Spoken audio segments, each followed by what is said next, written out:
Hello, good morning, good afternoon, good evening. It's time to open up the 2021 GLASS conference, the third high-level consultation and meeting on surveillance of antimicrobial resistance and use for concerted actions. We have a 4-day digital event ahead of us and expectations are high. My name is Karin Klingenstierna and I'm honored to be entrusted as the moderator for Day 1 and Day 4. For your information, this conference is being recorded and by participating you give your consent. The material will be edited and published on the 2020 GLASS platform after the conference.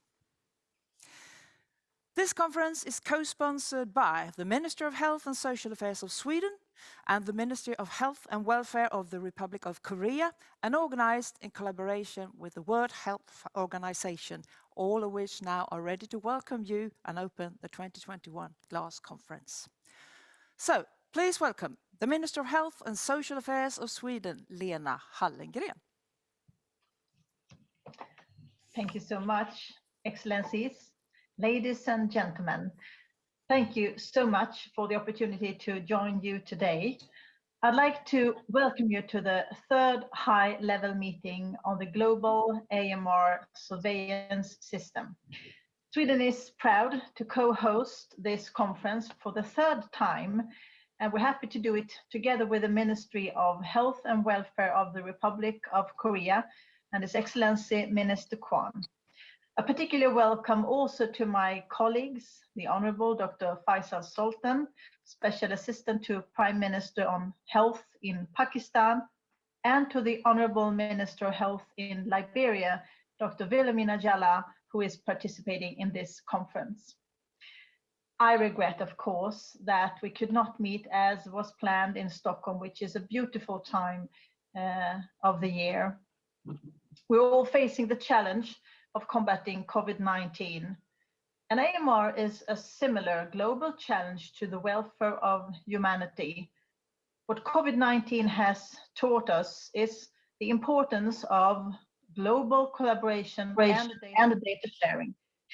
Sharing our surveillance and antibiotic consumption data is important and is a cornerstone in combating AMR. We're proud to be a supporter of the global AMR surveillance system since the start in 2016. And we remain a strong supporter to the WHO and their tireless efforts to promote use of data on AMR for action. The fight against AMR is a key issue for the Swedish government, and political leadership is crucial to defeat the silent pandemic of AMR. AMR is a global threat to public health, food safety and security, as well as the environment and animal husbandry. And this is why we need to use a One Health approach as a cornerstone in the strategy to combat AMR. The favorable resistance situation in Sweden in international terms does not permit complacency. Resistance is growing here as well, even if it grows more slowly than elsewhere. We must continue to be acutely aware of the importance of preventive measures so that the situation does not deteriorate. This is also why we need to keep AMR high on the political agenda. I'm proud that our engagement is continued on the global arena in the One Health Global Leaders Group on AMR, for which I'm very honored to be a member. The group provides an excellent platform for me to promote more collaborative action. It's clear that we need to create stronger political commitments in our fight against AMR. My hope is that the Global Leaders Group will act as a catalyst for change. On Thursday, I had the privilege to speak in the high-level dialogue in the UN about AMR as a member of the Global Leaders Group. I'm glad that the outcomes of our meeting today will be carried forth to the UN for action. The COVID-19 pandemic has taught us that pooling our resources and by making decisive political decisions It's possible to take great strides in a short period of time, and we need to start today.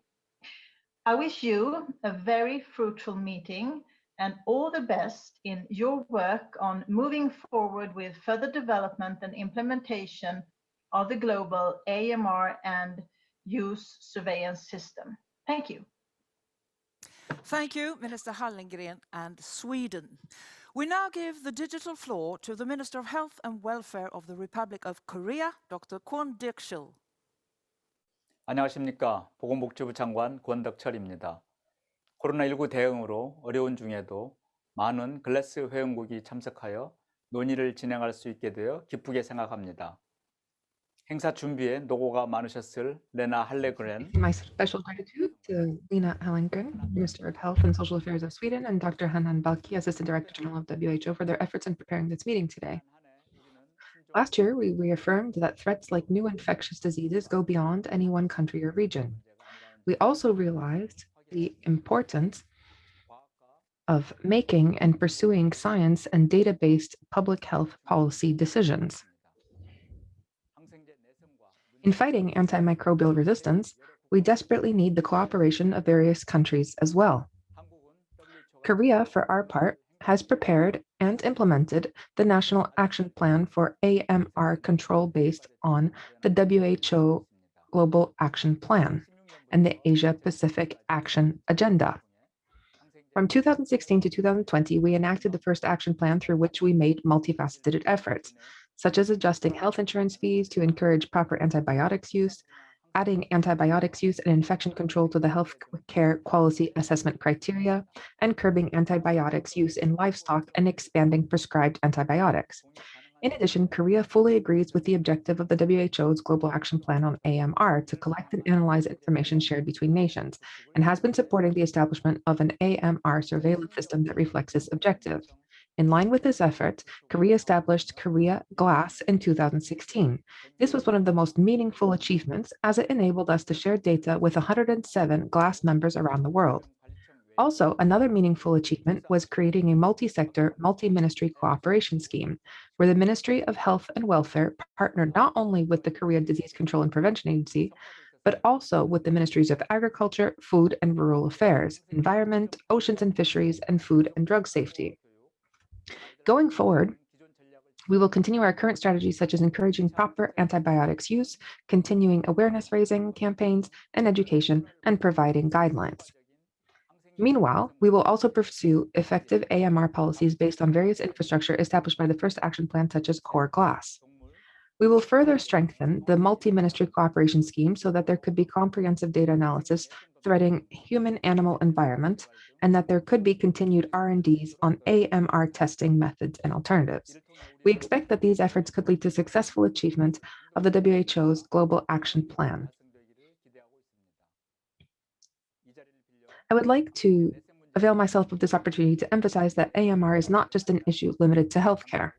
AMR can affect socioeconomic development in general, and in this regard, I would like to once again express support for the political declaration of the high-level meeting of the UN General Assembly on antimicrobial resistance, reaffirmed by the G20.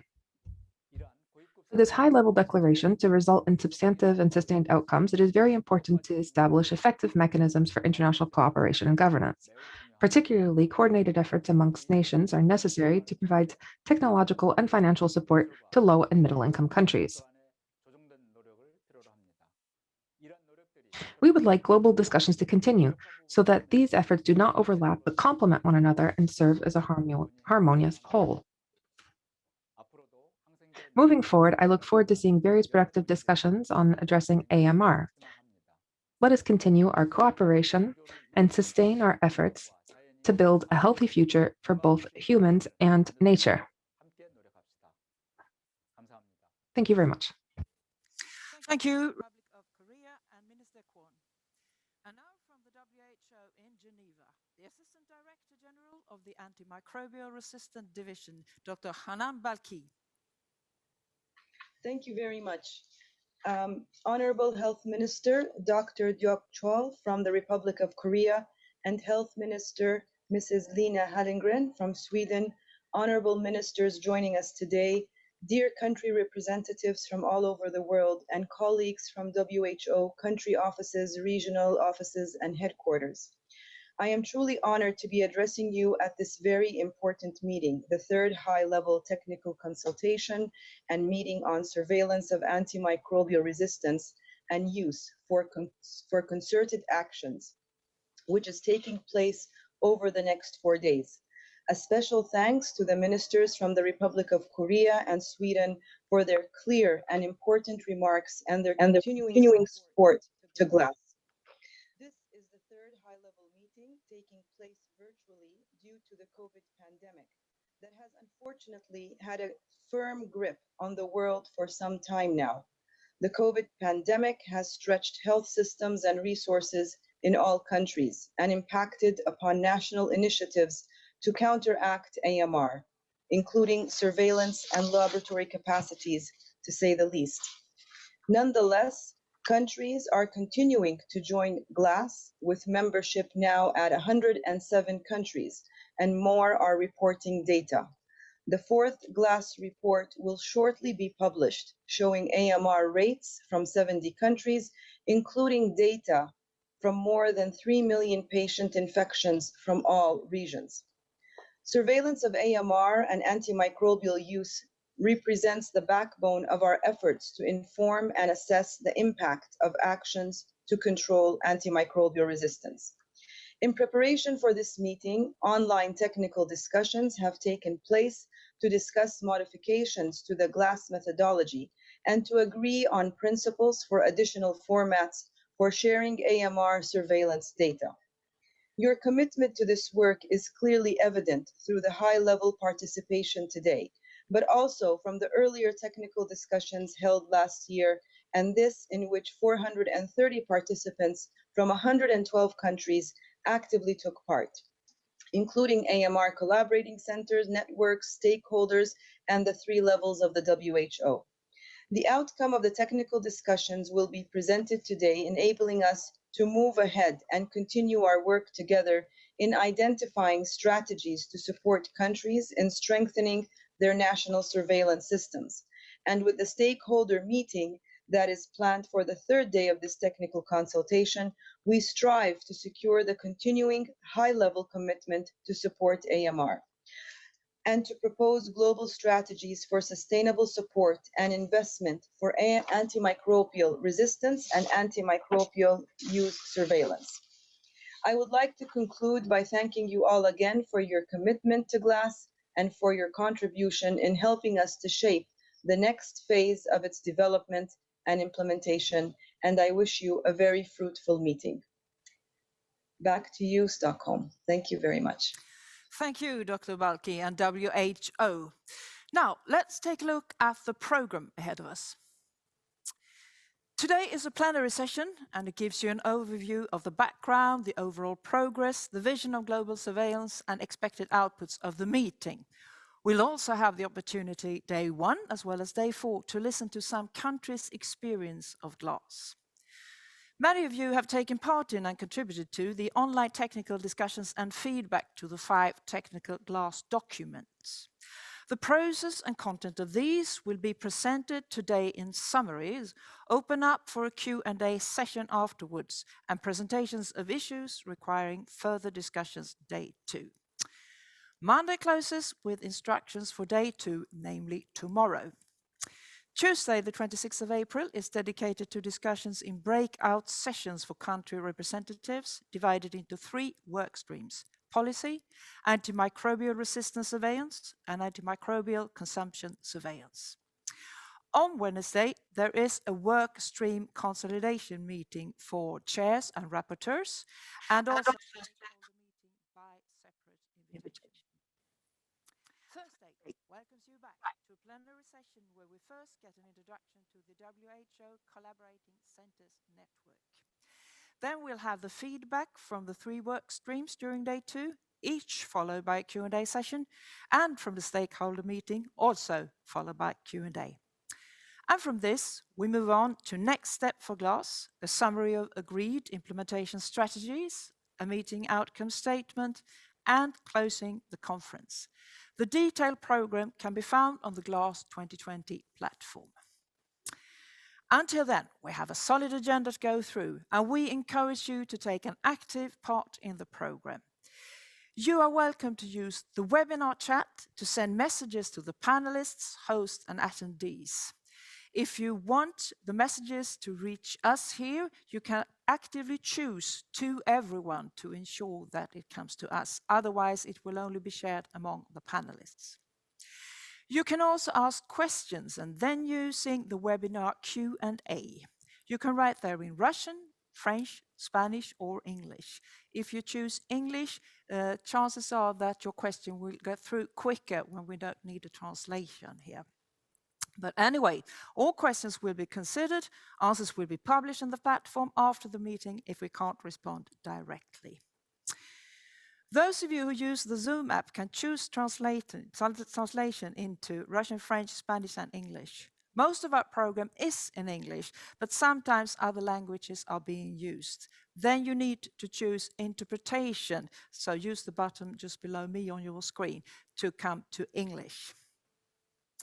We also have, during our plenary sessions, access to an online interaction tool, which we'll use now to ask you some questions.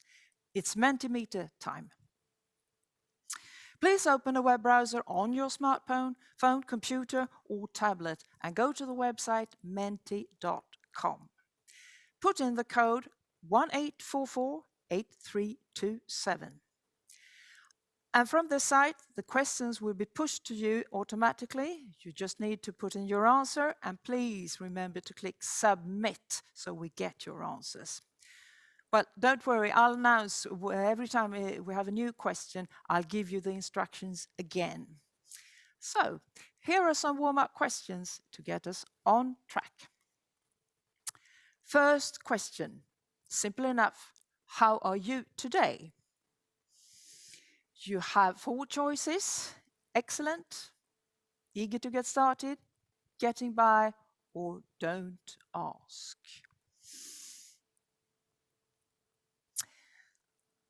So it seems that most of us are in high spirits today, excellent and eager to get started. There might be a few that we need to cheer up, getting by or don't ask. Well, there are always challenges for us out there. But I can see that your answers are coming in and it seems to be working. I think we should take one more question then. What country do you participate from? Your answers here will create a word cloud. 1844-8327 is the code on menti.com. We have 88 countries in total participating, but that doesn't mean that you're actually situated in the country that you represent. So we see several words here. Germany, India, Switzerland, Croatia, Philippines, Saudi Arabia, Bangladesh. If one name of a country is submitted several times, then it gets bigger in the word cloud. So Switzerland is most represented as it looks like now. And it's very good to see that you're with us. Since we can't have you here in Stockholm, it's good to get signs that you are with us today, albeit at a distance. We are going back to one of our host countries. Sweden has, as you heard, adopted a One Health approach on the work against antimicrobial containment. Here is a film to give you an overview of their journey.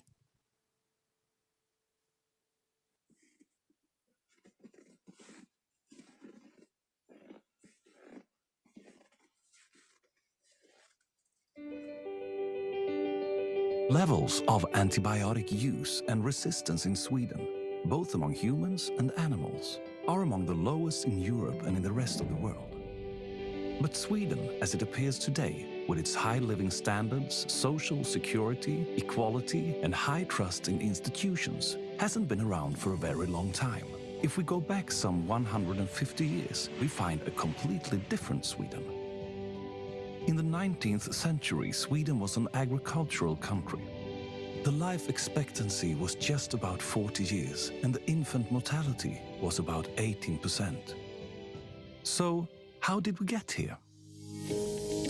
Industrialization reached Sweden relatively late, and so did the modernization of the country. For example, Stockholm was one of the last capitals in Europe to install a sewer system. This all changed after the Second World War, when there was a great demand for raw materials and goods to rebuild Europe.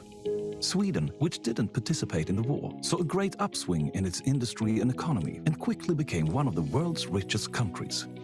Many social reforms were made in the 50s and 60s. The public sector was developed and a project to give all Swedes a modern home was initiated. Most of the Swedish welfare is to this day publicly financed. But is there anything in Swedish history that can explain what is so special about the way we work against antibiotic resistance? Well, Swedish working life is characterized by equality and non-hierarchical structures, both of which are preconditions for Swedish AMR work, where cross-sectoral reasoning often leads to consensus. This mentality might have its origins in the popular movements that evolved in the middle of the 19th century, which were voluntary and democratically built mass organizations. But the Swedish AMR work didn't start at a particular point in time. It all built on earlier initiatives. Already in 1959, for example, the Swedish Board of Health issued recommendations for infection and prevention control in healthcare settings. In 1986, there was a ban for antibiotics in feed for growth promotion, the first country in the world that took that decision. That created a knowledge in society about antibiotic resistance as well as the ecological and cross-dimensional aspects of it. So we can build on that. One of the major initiatives was in 1995 when something called STRAMA was initiated. STRAMA, the strategic program against antibiotic resistance, promotes collaboration and shares best practice at all levels, locally, regionally, and nationally. Very much of the work on antibiotic resistance is performed at the local level by the STRAMA groups that we have in the entire country. The STRAMA groups work directly with the healthcare practitioners. For example, they use individual and healthcare center prescription data for direct feedback and also for benchmarking. Working with healthcare professionals is a very cost-effective way. Identifying and engaging such champions could be a very good way also in many other countries for a sustainable implementation of the National Action Plan. The basis for the AMR work in many countries is both a National Action Plan and a national coordination mechanism. These should be cross-sectoral and have a One Health approach. In Sweden, pharmaceutical waste is collected from the public and disposed of in centralized incinerator facilities. Wastewater is the main reservoir for pharmaceutical residues, such as antibiotics. Det här är ämnen som till sin natur är svåra att bryta ner och våra gängse reningsmetoder i ett fullt utbyggt svenskt avloppsreningsverk är inte byggda för att ta hand om den här typen av substanser. Så vi byggde ett eget reningssteg för att ta hand om de här resterna av läkemedel.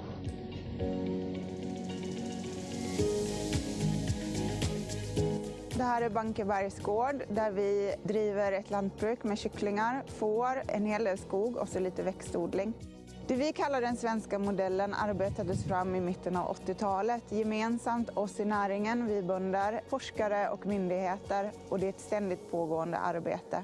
För mig som bonde innebär det att jag jobbar med mina djur förebyggande, med smittskydd, djurhälsovård, för att skapa en miljö för mina djur som innebär att jag inte behöver ge dem antibiotika.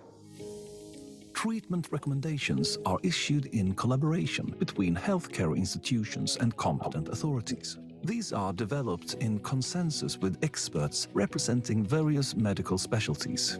There are also patient information sheets that provide facts and advice on treatment with antibiotics. These are available in 7 languages. Utifrån vad du berättade så tycker jag inte det är någonting som tyder på att du skulle ha lunginflammation då. Och när man sen undersöker så hittar jag ingenting konstigt heller. Det låter normalt på dina lungor eller det finns lite små biljud men ingenting som talar för någon lunginflammation då. Antibiotika har ingen som helst effekt på det här. Det går inte över fortare liksom.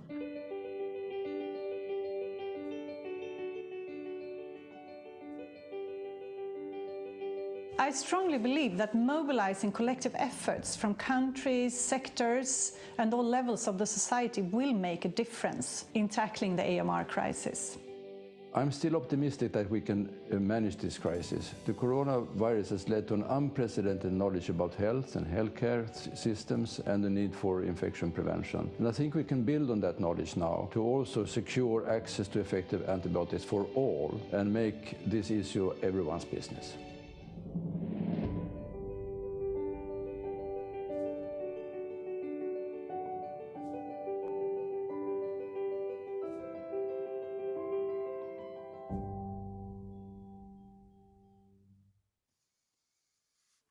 So that was the Swedish journey, still ongoing. It's time to introduce a person who has been heavily involved with her team in the development of GLASS since the very beginning, to give us the GLASS overall program and vision. Over to the Geneva studio and Unit Head of Surveillance, Evidence and Laboratory Strengthening, Antimicrobial Resistance Division, WHO, Dr. Carmen Pessoa.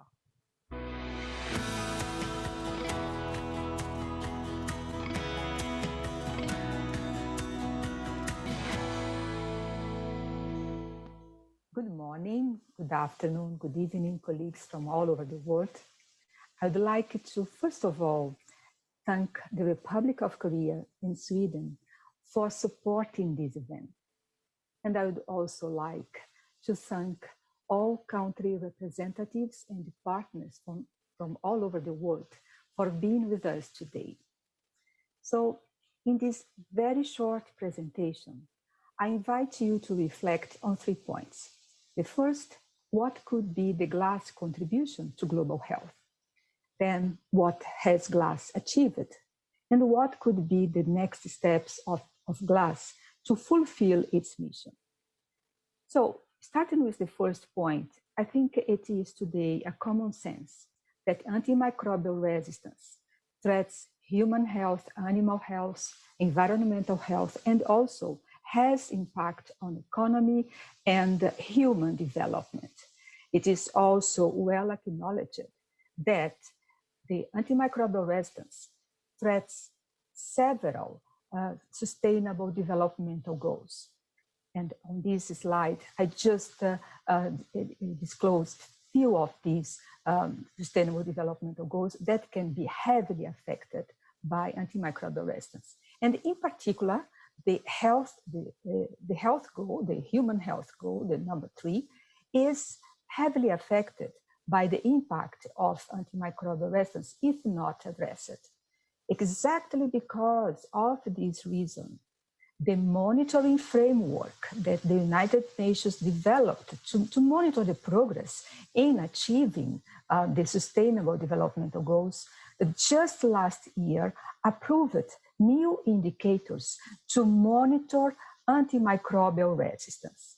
The 2 indicators are the proportion of bloodstream infections among patients due to methicillin-resistant Staphylococcus aureus or due to Escherichia coli resistant to 3rd-generation cephalosporins. WHO is the custodian for the collection and reporting of this data. And WHO will collect this data through the global system GLASS.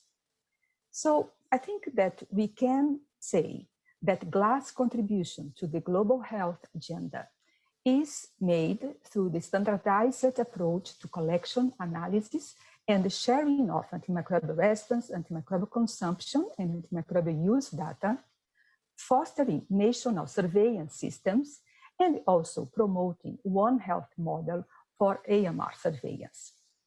So now let's see what has been achieved in this very short period of time since GLASS was launched.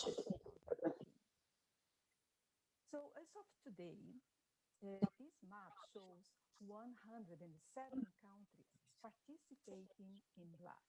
And in fact, as I speak, another country has just joined. So we are now 108 countries participating in the WHO global system. But we need to acknowledge that this achievement has been due to the support of several partners.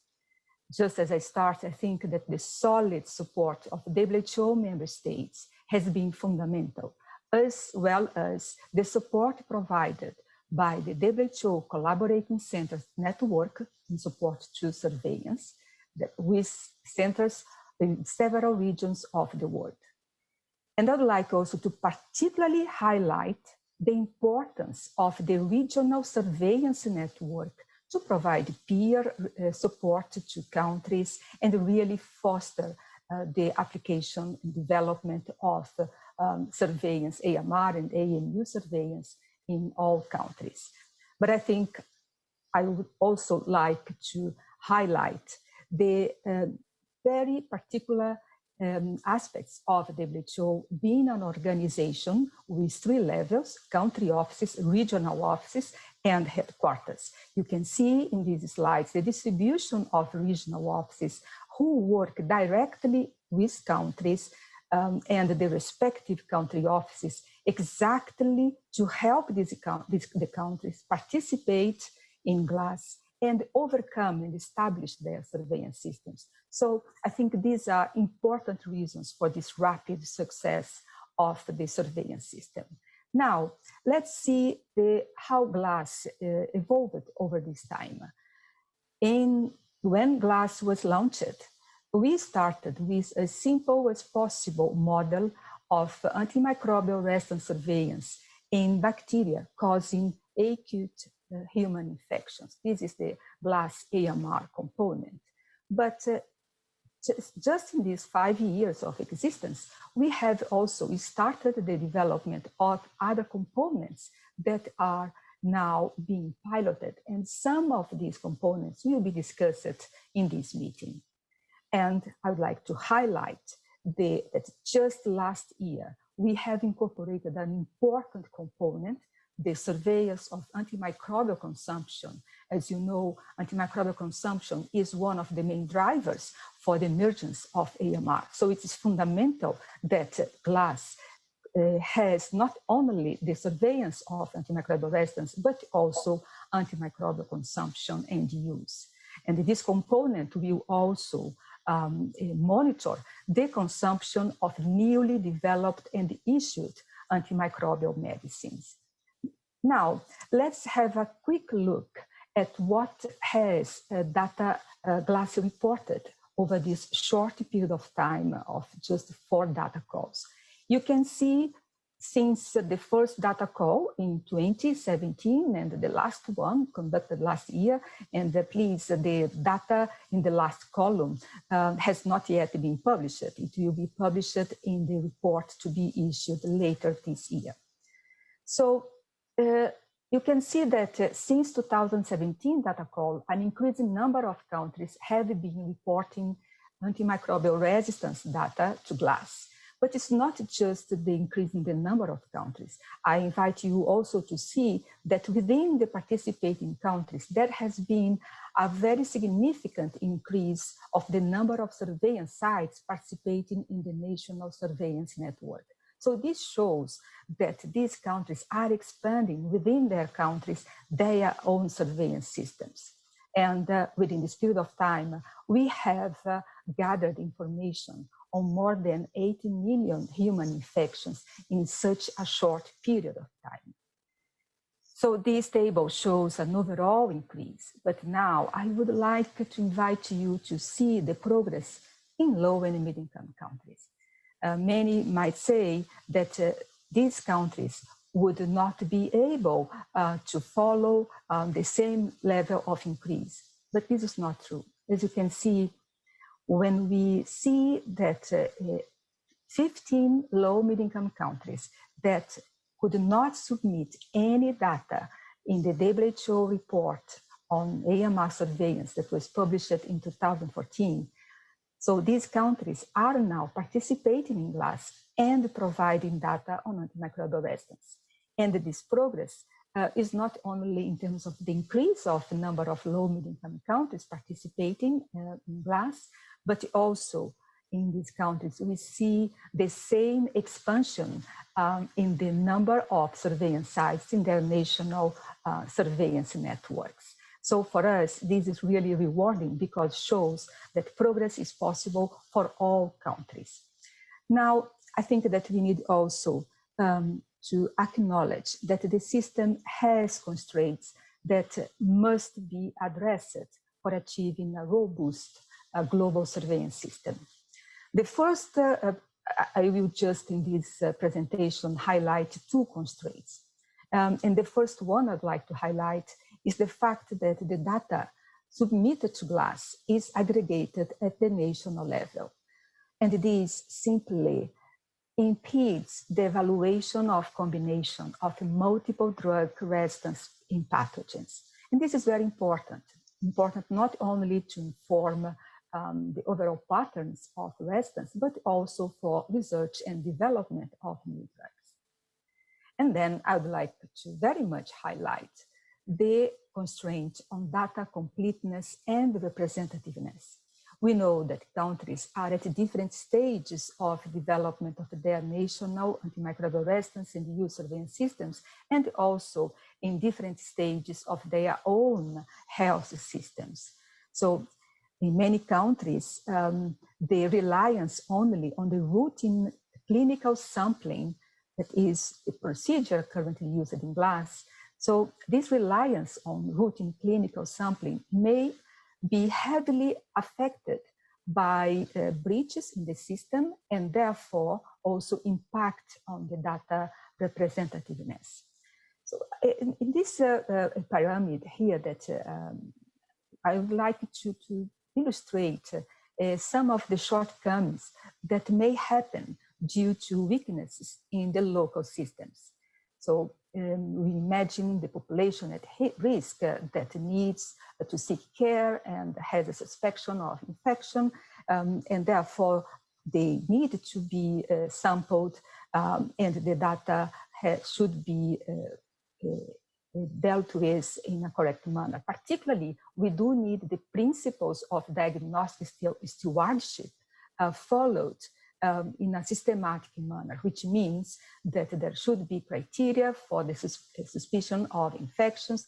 The collection of patient samples should be done in a proper manner and tested with high quality microbiological testings. And all these data should be also combined with clinical and epidemiological and then submitted. Well, we know that yet there are many limitations in many countries to really assure that all these steps are conducted in a proper manner. And I think that to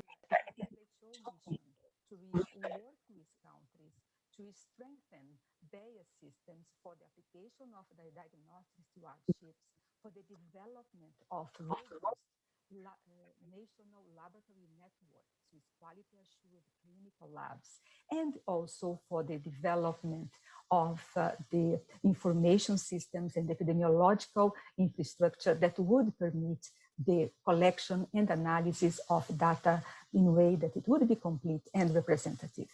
But WHO does not expect to work alone. We hope that the international partners can and should join us in this mission to assist these countries. So I think that then no country should be really left behind, even if the countries with the least resourced countries, we do need to help these countries. And for that, I think that we have to agree that additional surveillance approaches are needed to take into account these limitations and yet obtain representative quality data. So, moving forward, GLASS will continue its objectives to foster the national surveillance systems globally and to conduct the global monitoring of antimicrobial resistance and antimicrobial use. But in this new phase of GLASS, we'll use a two-pronged approach for surveillance. We'll continue the data collection based on routine clinical sampling of patients, but we will also apply complementary strategies such as surveys to improve quality, completeness, and representativeness of data. And I would like to highlight that these complementary approaches would not replace the routine clinical sampling, but rather benefit from it and inform its improvement. Surveys will also be applied for the assessment of impact on human health of selected types of antimicrobial resistance causing bloodstream infections. We will also apply new technologies, including new IT tools and incorporation of molecular markers in the reporting to GLASS. We will foster the better application of surveillance data for policy making through the development of guidance in these regards, and also foster the integration of the surveillance data with other health information and the data from other sectors. And in regards to data from other sectors, we are collaborating very, very closely with FAO and OIE to develop the tripartite integrated surveillance system, being the first step of TISA, the establishment of a portal where data from all three organizations will be readily available to the entire world. Now, in conclusion, the challenge ahead of us to improve and consolidate GLASS is very difficult, no doubt. But this is a worth effort. A robust GLASS will be the legacy of our generation for the future generations. More than ever, we will need the support from all of you, countries, WHO collaborating centers, partners, and all stakeholders. Over the coming years, we will monitor progress on country capacity and GLASS strengthening and expansion. So we look forward to continuing this journey with all of you. Thank you. And thank you, Kamim. Yes, progress is being made, and this conference is an excellent opportunity to keep moving forward, no doubt. Now we have the pleasure to present the first of many visual postcards from countries sharing their experience with GLASS. Here is one from South America, from Argentina, and Alejandra.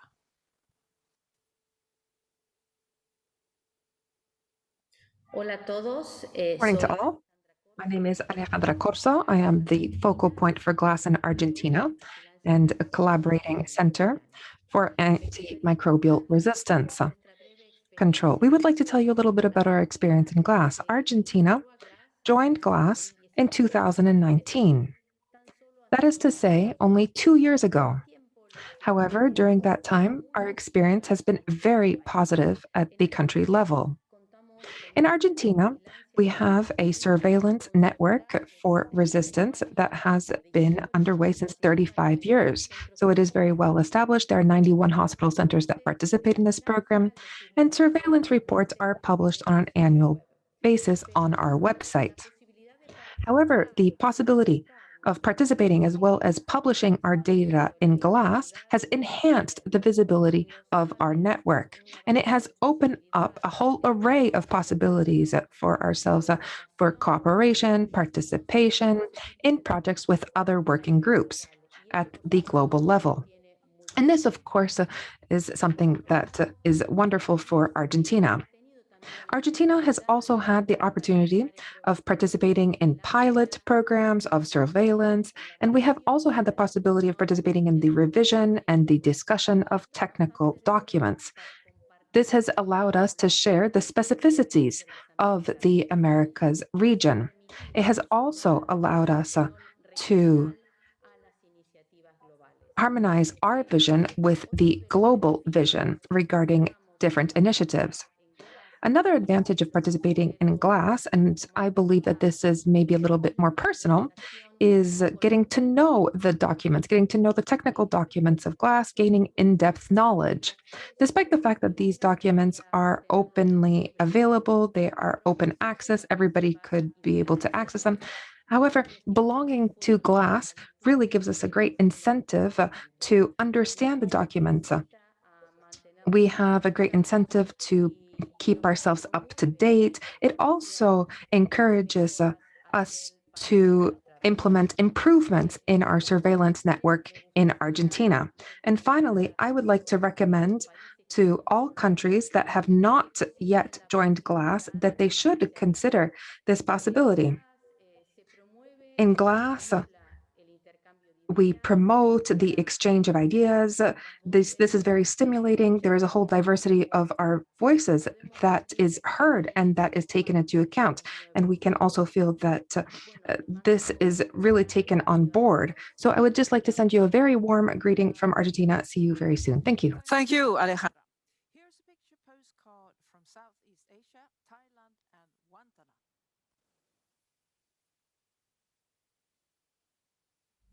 Hello everybody, my name is Wantana Pawin from Thailand. My country has joined GLASS since the beginning of the announcement. It is our great opportunity to work with WHO to tackle AMR and together with all your countries. In my point of view, GLASS has helped Thailand on scoping the National Action Plan for AMR to prioritize the function of the Hospital Infection Prevention and Control Committee. Our action plan selected the AMR pathogens almost the same as the GLASS targets. This would help Thailand to easily assess and compare the intervention to those from other countries. After 2 years, the GLASS data from Thailand had indicated strong evidence that the antimicrobial stewardship is the first important step to control AMR in all hospitals. The data also provide the estimated AMR burden in Thailand and also suggest where to target the prevention and control action. Since the increasing of the antibiotic consumption does not limit only in the human health sector, I would like to propose GLASS to cover the AMR surveillance data from the animal and environmental sectors. This would be very helpful and valuable information to establish the guidelines for AMR containment under the One Health approach in the future. Thank you. Thank you, Thailand, and thank you, Wantana. Now we move over to the Geneva studios for the objectives of the meeting and expected outputs. And welcome Dr. Kitty van Wiesenbeck, Director of the Surveillance, Prevention and Control Department, WHO. Hello, Geneva.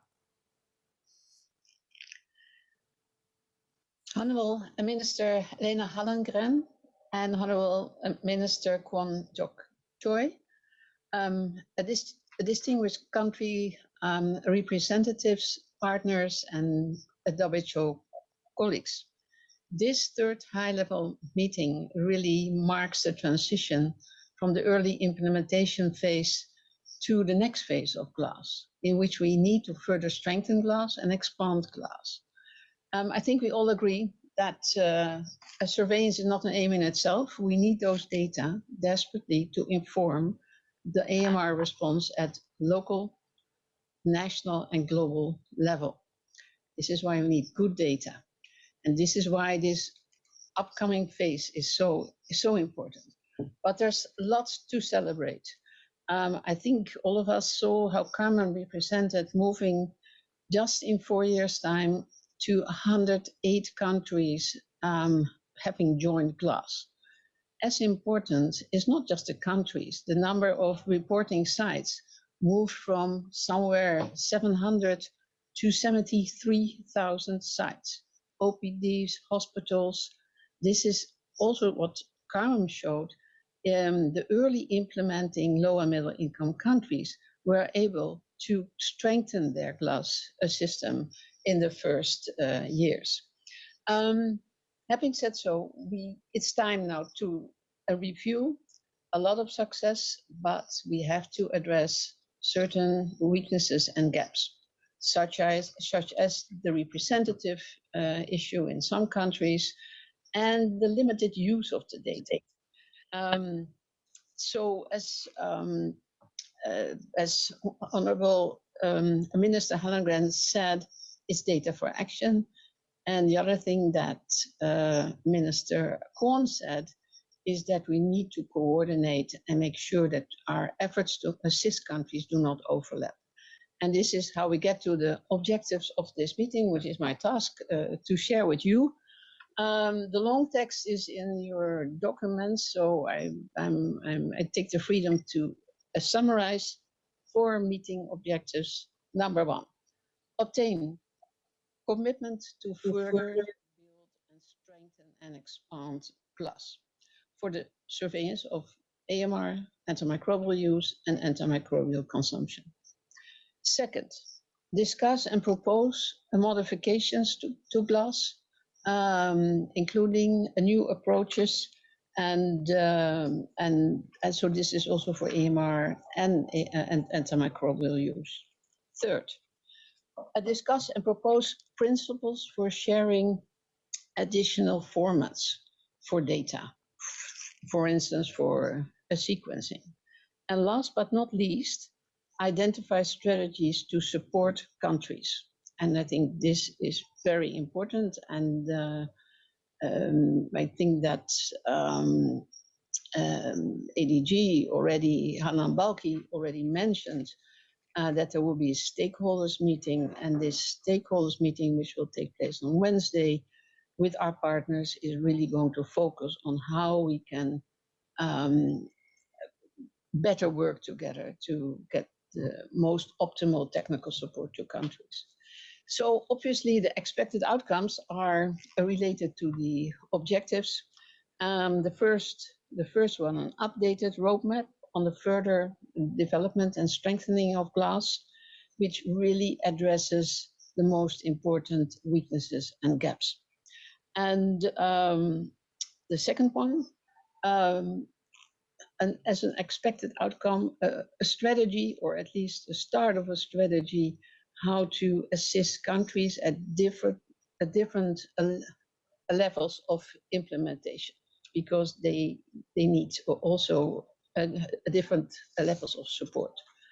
And lastly, what we would like to achieve is commitment from all stakeholders to strengthen and expand GLASS, and an agreement on the way we coordinate technical assistance and research. Thank you very much. Thank you, governments of Korea and the Republic of Korea and Sweden for your support. This meeting, important meeting, would not have been possible without your support. Thank you. Thank you, Dr. van Wiesenbeck. As you know, the preparations of this conference have been going on for a very long time, and now we are in the beginning of realizing it. 4 days dedicated to moving positions forward regarding GLASS and the work against antimicrobial resistance. Dear participants, there is another Mentimeter question in store for you. So go to menti.com and submit the code 18448327. You can also, if you're in there, just press the button refresh, and then you'll be on track again. So now we're asking you, what will make this conference a success? If I could kindly ask you to use maybe 1 or 2 words to express, you can submit several times, so we get a nice word cloud forming as your answers are received from all parts of the world. 88 countries participating, 470 attendees.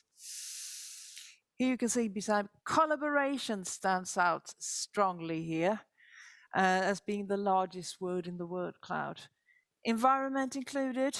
Concrete action points are represented here. Sharing ideas, frank discussion, to keep an open mind. Carmem is also written here. Hard work, wonderful event. Reliable IT, yes indeed, we're all in the hands of the technicians. Now you see more words and more expressions are added to the word cloud here. Active participation is something that is recurring. That's right. The conference is a co-creation, as you know. You own GLASS. You are the ones that move positions forward in the work, as always, and especially now doing these 4 days together. Transparency, experience sharing, commitment, partnership. Answers are flooding in. Consensus, One Health, focus, data utilization. Yes, indeed, we've heard that several times before here. Technical support.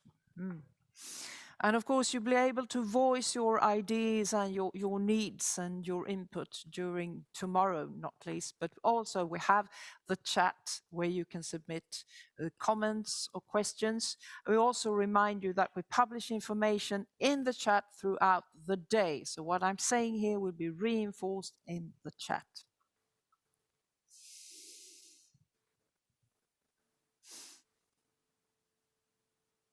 Thank you so much for sharing. We're in for a 10-minute break and also some photos to remember the 2017 GLASS conference. So see you very soon again.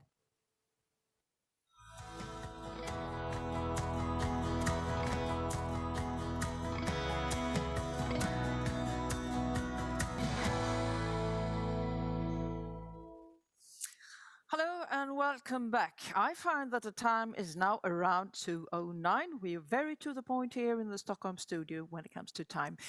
We hope you enjoyed the pictures from the 2017 GLASS conference. Those were the days where we could meet in person, but hopefully it will soon be possible again.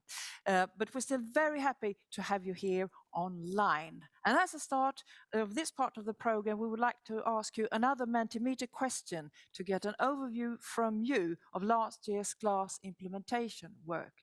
So back to menti.com, the code is 18448327, and the question goes, how would you describe your country's ongoing implementation of GLASS in 2020? And this is a multiple choice question. So successful, some progress, status quo from 2019, or challenged? Let's see. Yes, 2020 has definitely been an exceptional year, and we are eager to see if it has had any impact on your GLASS implementation work around the globe.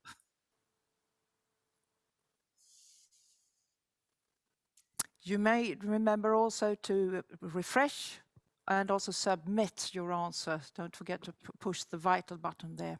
So let's see what we have here behind me. Actually, we do have people who consider it successful in spite of the challenges posed by COVID-19. Some progress is now the majority of answers there. Status quo from 2019, 8, but also there is a group who experienced that the work has been challenged. So you can keep the answers coming and we'll see what happens with the image. So all 4 answers were represented here, which means that the results differ over the globe, but predominantly some progress is the answer submitted by most people.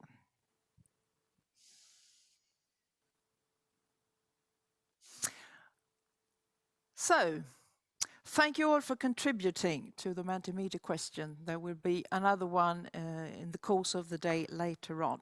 But now, we move on to the online technical discussions from last year, and we take a look at the background and the process. The online technical discussions took place from October 2020 to March 2021. All countries were invited, also those not enrolled in GLASS.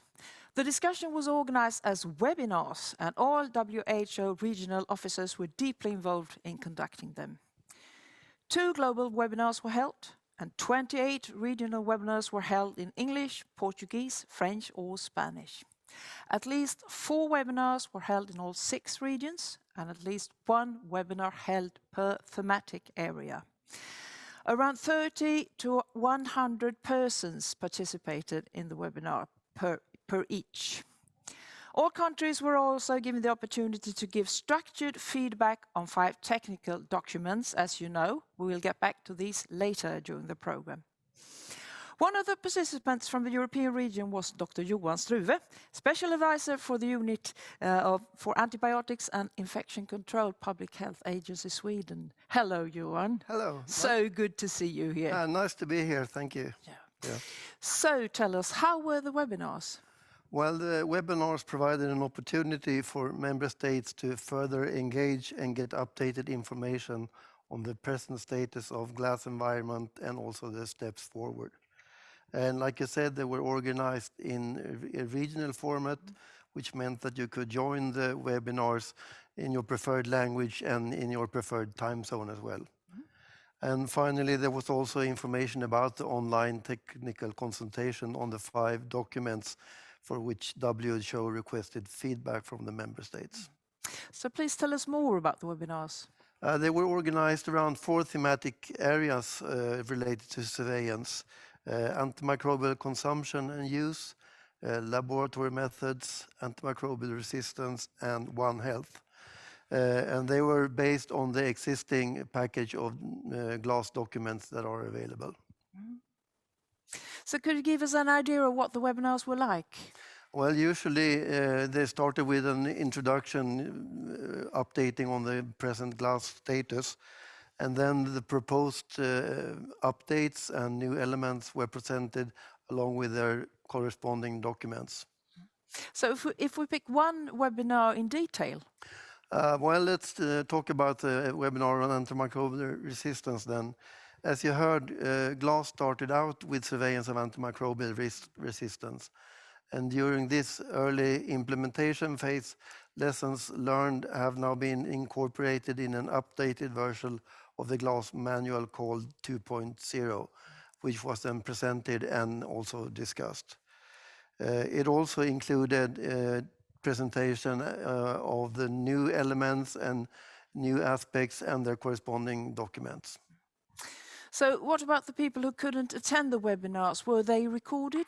Oh yeah, they are recorded and they are available on the 2020 platform. And there are also slides available for some of the webinars. And finally, you can find questions and answers sorted according to the thematic area which you can look at. Very good.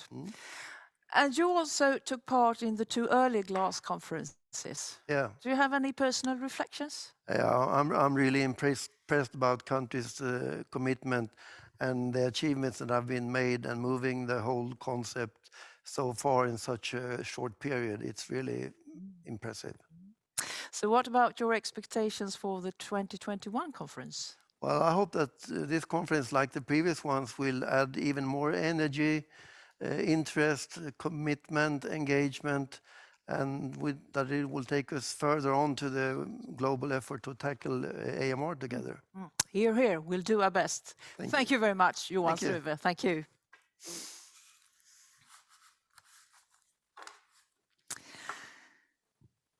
So, we will now hear the previously announced 5 presentations, 1 for each technical document, summarizing the feedback, followed by a Q&A session for all 5. Now, please, help us prepare the Q&A session by writing your questions in Zoom Q&A. In Zoom Q&A is the place where the questions should be put. You're also welcome to submit your questions currently throughout the presentations. And we'll answer as many questions as we possibly can today, all of them in due course later on, compiling, publishing all questions and answers afterwards. You can choose English, Spanish, Russian or French for your questions. And again, I remind you, if you write them in English, chances are that we will deal with it quicker. So let's hear the feedback of the first technical documents of 5. All the speakers you will hear are from WHO and the Geneva studio. First person standing is Dr. Sergei Yeremin, Team Lead, Evidence and Emerging Microbial Resistance on Draft GLASS, AMR Manual version 2.0. Hello.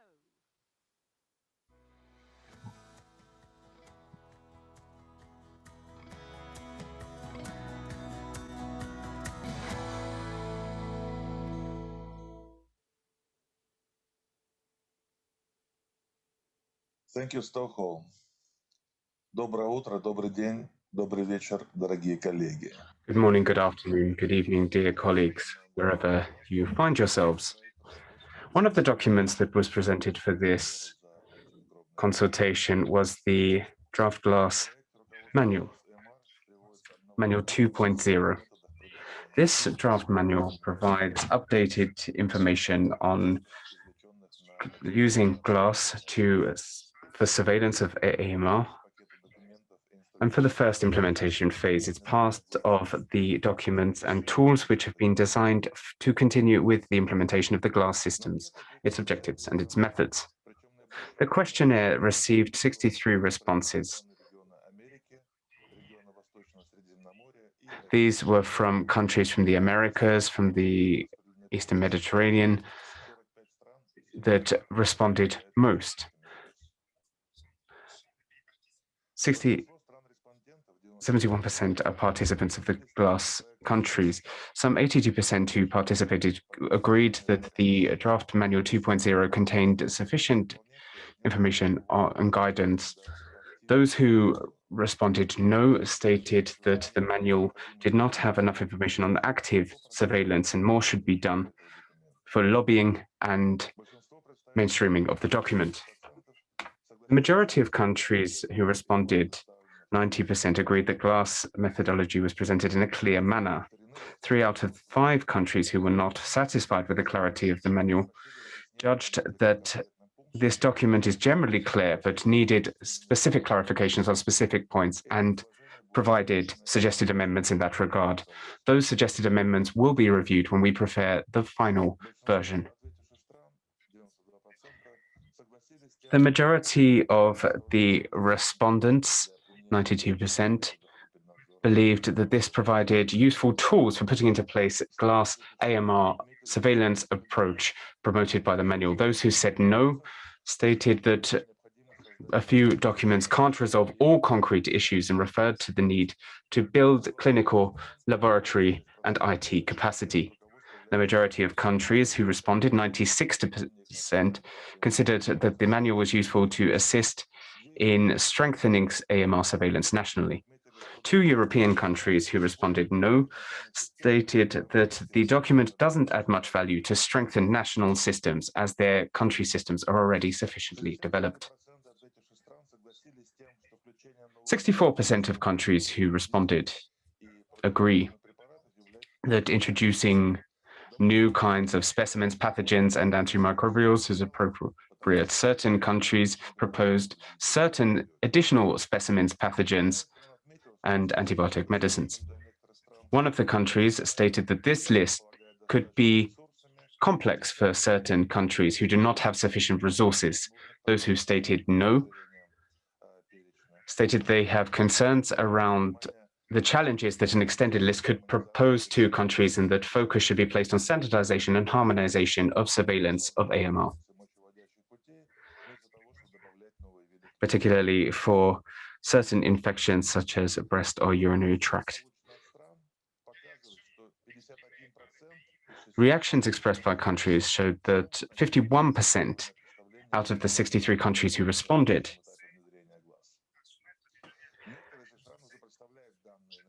could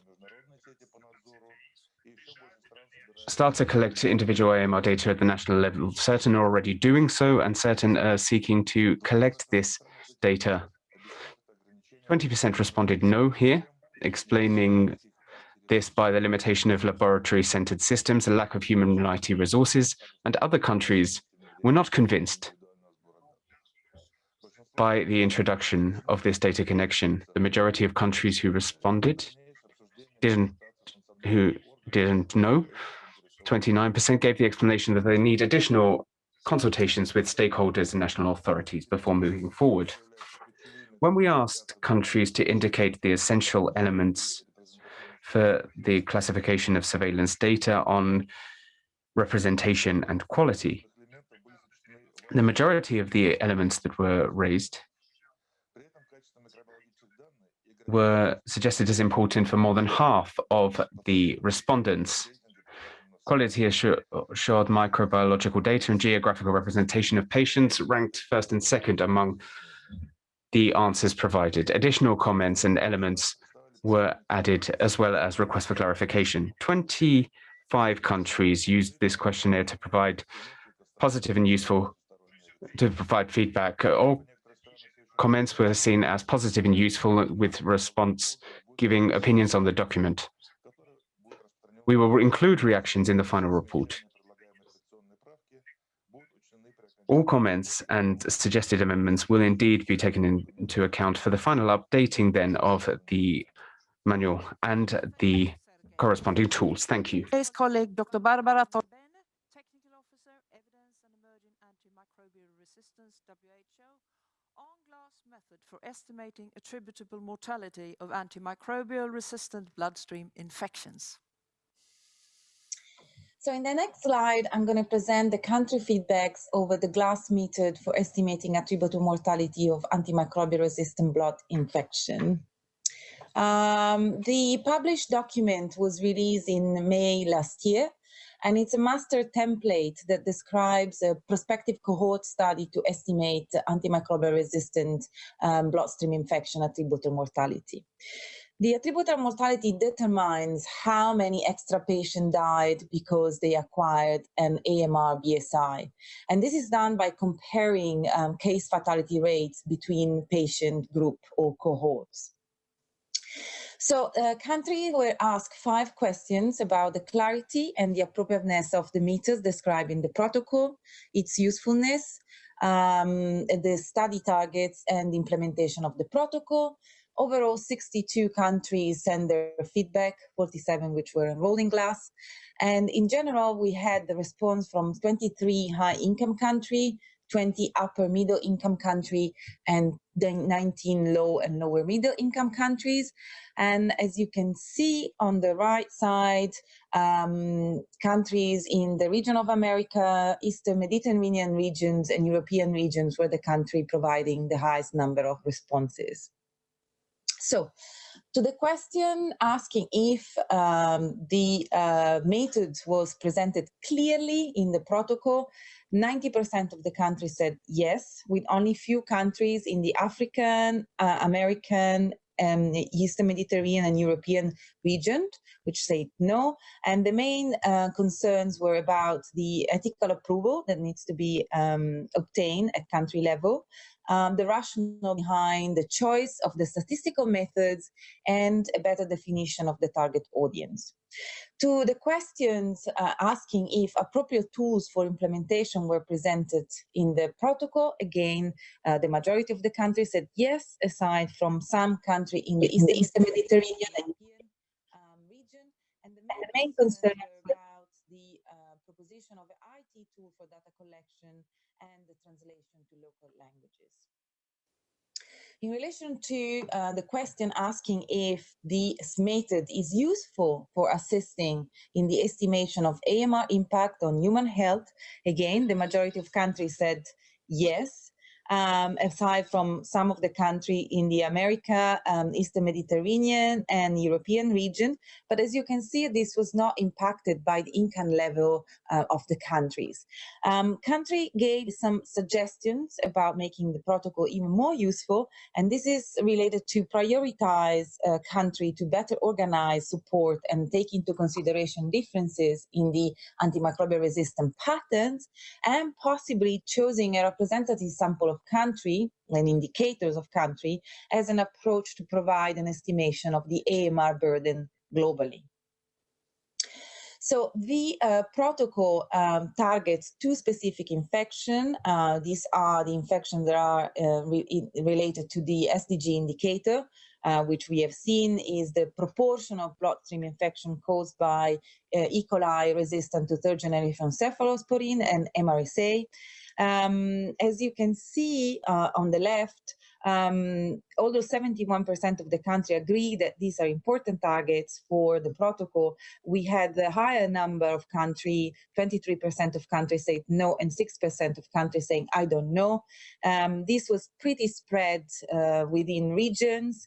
And we think that it's because other pathogens, depending on local situation, should be included in the protocol. Interesting enough, also at income level, we have seen that there is a discrepancy on target infection in high-income countries, low-income countries, and upper-middle-income countries.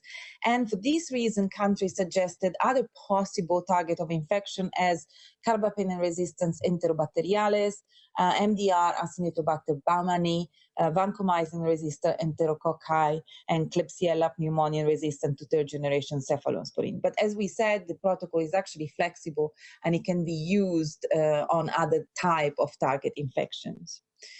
In terms of asking if countries have the capacity to implement the protocol, again, 60% of countries said yes, but it's clear both in the graph disaggregating regions and income levels that we have countries in all groups saying no or I don't know.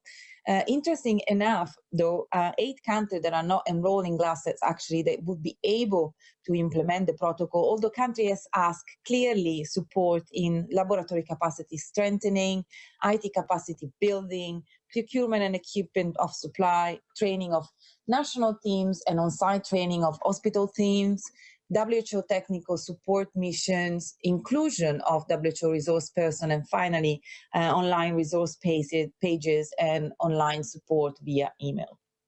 In conclusion, the method received an overall positive feedback.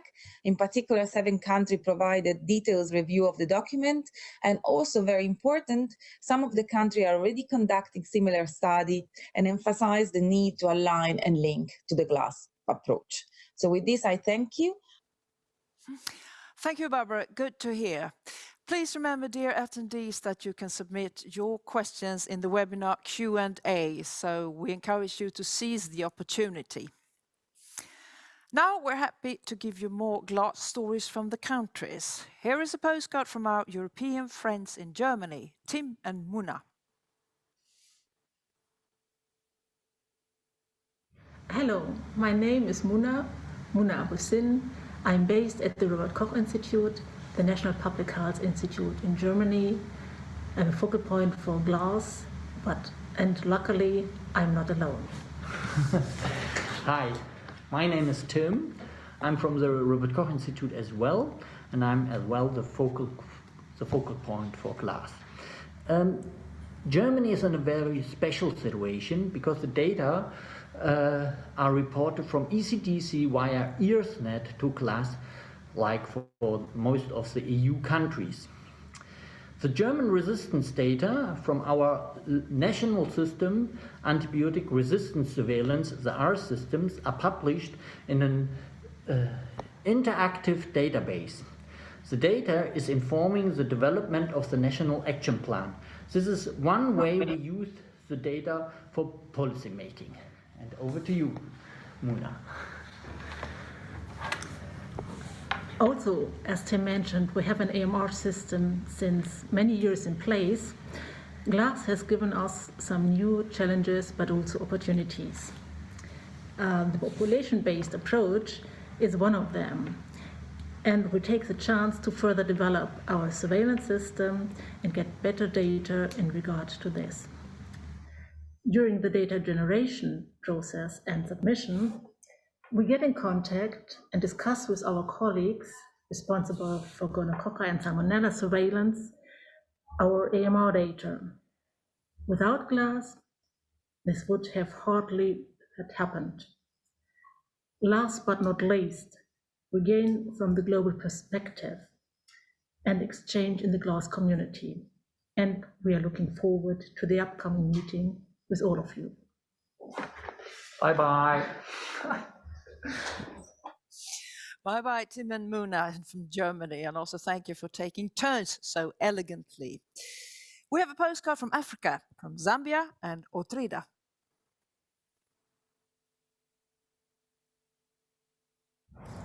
Hello, my name is Otrida Kapona. I am currently serving as the National Focal Point and Coordinator for AMR in Zambia. As a country, we enrolled into GLASS in 2016, and we have since submitted 2015, 2016, 2017, and 2019 data to GLASS. Enrolling into GLASS helped us as a country to have a basis or a base for developing our national AMR surveillance strategy, in that GLASS already provided targeted priority organisms, and all we had to do was build on from that to only include organisms that we considered to be priority to our country, such as Vibrio cholera. Additionally,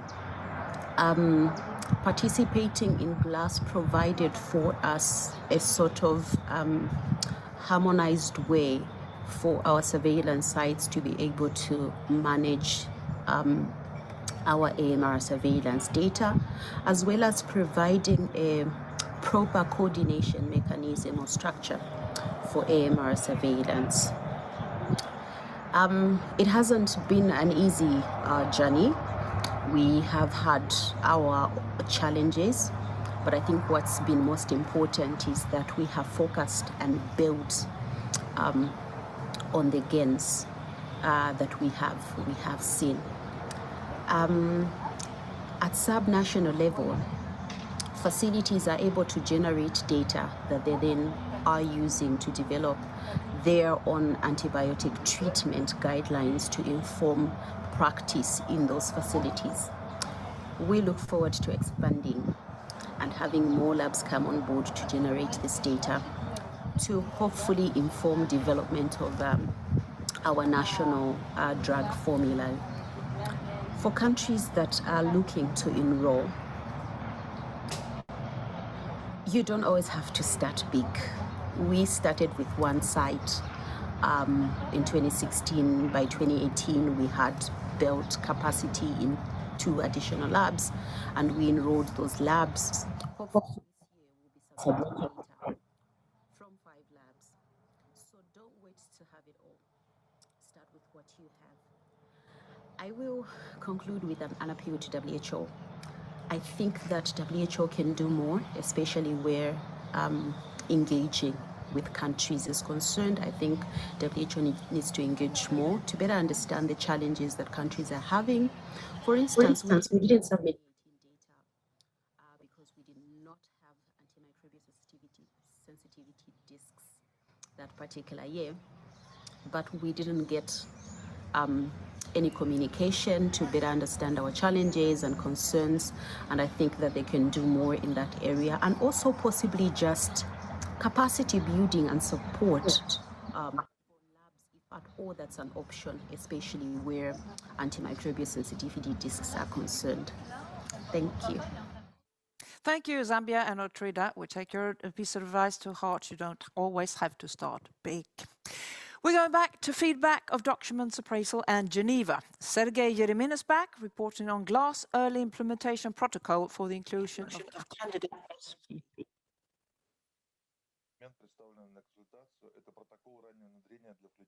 Thank you very much.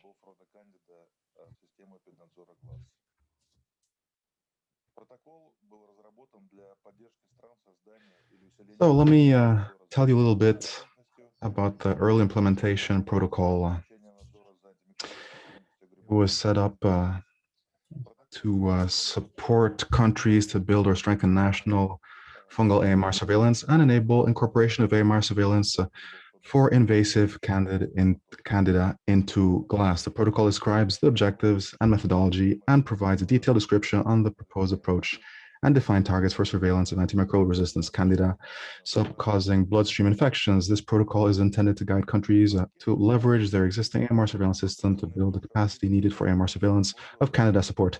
63 countries responded to the survey, with AMR, PAHO, EMR, and Euro most active in submitting their feedback. Countries were evenly distributed by their income level.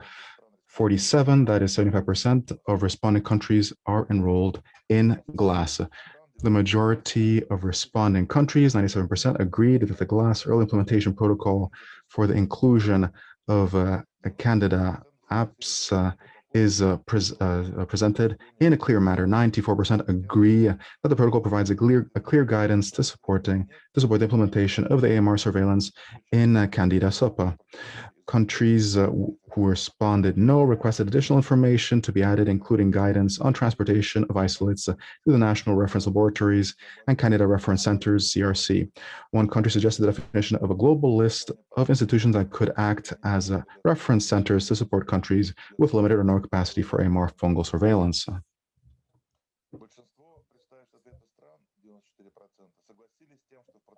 Most responding countries, 94%, agreed that the GLASS early implementation protocol for the inclusion of Candida SPP presents clear requirements and definitions for implementation or for implementing AMR surveillance in Candida SPP. One country responded no, requested addition of more detailed requirements for laboratory infrastructure, laboratory equipment and supplies, personnel requirements and training, and international EQA. Another country requested an example of data analysis. 89% found that the protocol was useful for assisting with enhancing AMR surveillance systems. One country, which responded no, proposed for countries with limited or non-existing fungal laboratory capacities to include guidance on a stepwise selection of possible antifungal susceptibility testing methods and a pros and cons table of the existing methods. Another country questioned some exclusion criteria that could reduce the sensitivity of the method. The protocol is currently being piloted, and these comments will be brought to the attention of the pilot group.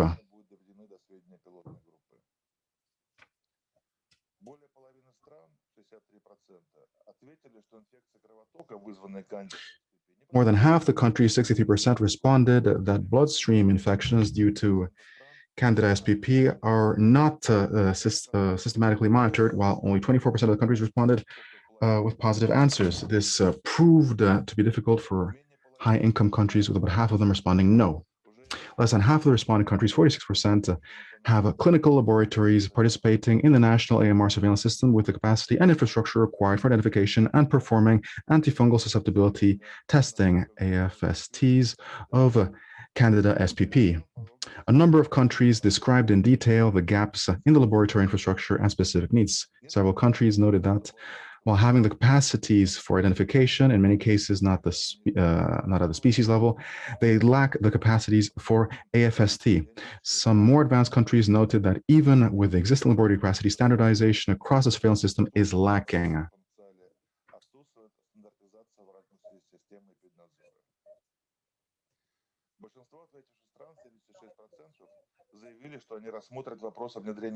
The majority of responding countries, 76%, stated that they would consider the implementation of GLASS early implementation protocol for the inclusion of Candida SPP as part of their AMR national surveillance systems. Most responding countries provided their comments on what could be required to implement the GLASS early implementation protocol for the inclusion of Candida SPP, starting from the need for advocacy, inclusion of the Candida surveillance in national plans, commitment of national authorities, and incorporation of the protocol in national surveillance systems, allocation of funds, and human resources.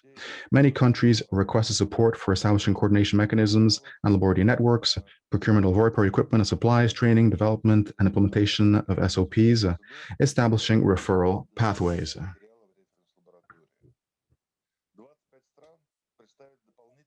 25 countries provide additional comments, questions, suggestions for improvement of the protocol, and specific requests for support. Several countries described their current situation with the AMR surveillance in fungi and shared plans. As some countries are still sending their feedback, a more detailed overview of the feedback will be included in the final report that will be distributed after the final consultation.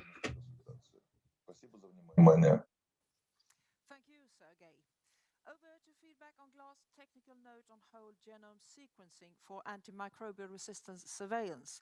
Dr. Daniel Marcano, Technical Officer, Laboratory Strengthening and Integrated Surveillance Team, WHO. Buenos días. Mi nombre es Daniel Marcano. Good day. I'm Daniel Marcano, and I'm going to present the results of country implementation of the whole genome sequencing effort to address antimicrobial resistance. For this document, we received specific comments on that will be fed into a final feedback document. We're also going to take into account later on. In this document, we're presenting the benefits and limitations of WGS. especially when it comes to AMR and antimicrobial resistance. We also look at the requirements to create and improve labs that are up to the standard of WGS at different levels of complexity. In this document, 57 countries coming from 6 regions of WHO provided analyses. The countries were categorized according to participation in GLASS and at the level of their economic income.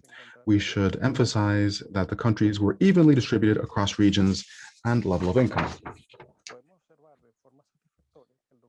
We could also mention that the document was considered by the majority of countries as providing clear guidelines for WGS and AMR vigilance. It also presented clear examples that helped with implementation. Similarly, we could point out that the majority of countries considered that most of the documents would improve the surveillance systems of their countries.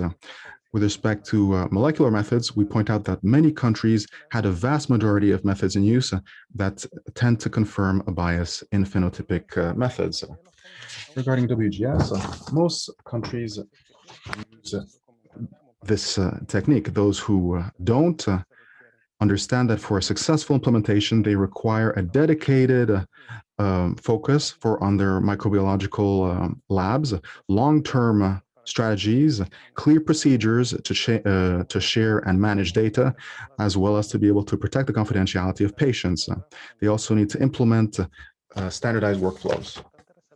It's also important to highlight that among the countries that currently are not using WGS, most are considering its use in the future, and they believe that WHO should provide support for its rollout. Regarding the type of database that GLASS should use, we have different options. They could be open, or they could be closed, or they could be mixed. This is something that's going to be decided at country level. As an additional comment, many countries had a lot of positive things to say, especially with respect to the context in their country. The final report will include all of these summarized comments. Thank you very much for your attention. Thank you, Daniel. The final presentation covers the GLASS guide for national surveillance for monitoring antimicrobial consumption in hospitals. We'll hear Arnaud Muller, Team Lead, Antimicrobial Consumption and Use Surveillance, WHO.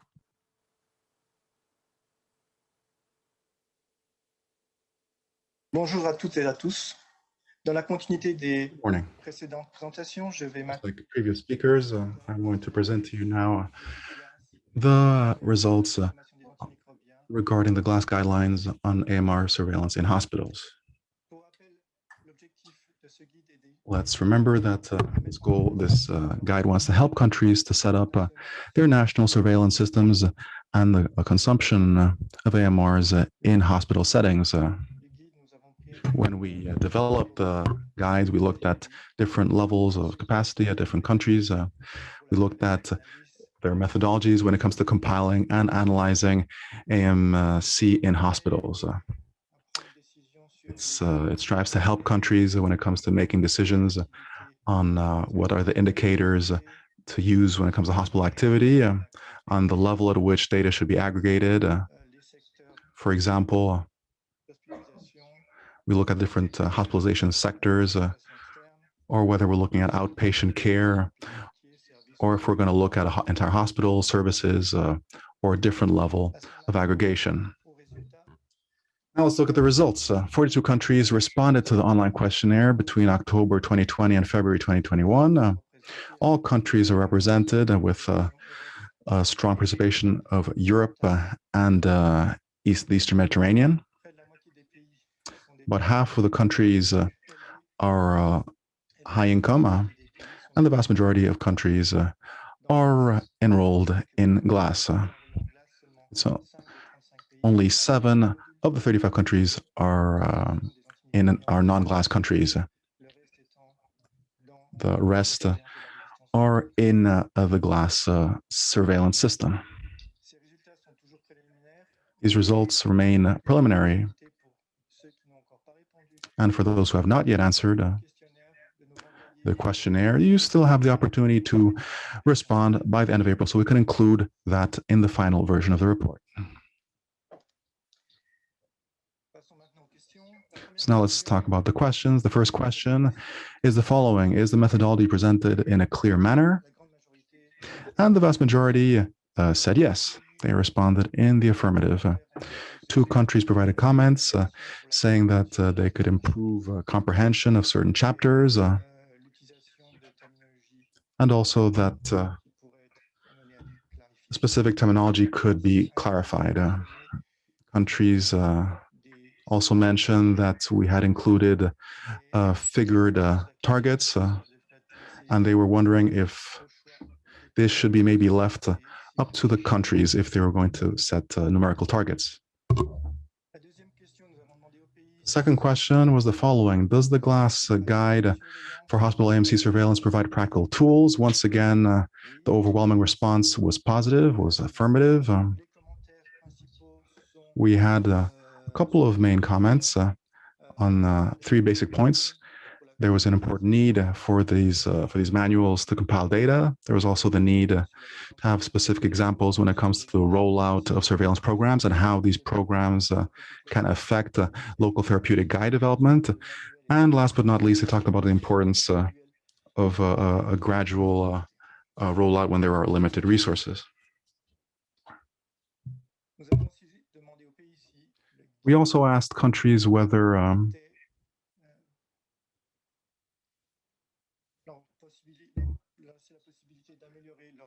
the guide helped improve their surveillance systems. Here, once again, the response was overwhelmingly positive, to the tune of over 80%. For those who said no, one of the countries said that they already have a surveillance system which is quite similar, so they have no need of any sort of upgrade with the methodology that our guide proposes. And the other country said that there was a problem when it comes to the IT tools that they use in different medical establishments and different units, and that therefore there was a problem when it comes to rolling out a different surveillance setup. The fourth question looks at the issue of methodology used in the GLASS toolkit. We asked our participant countries whether the methodology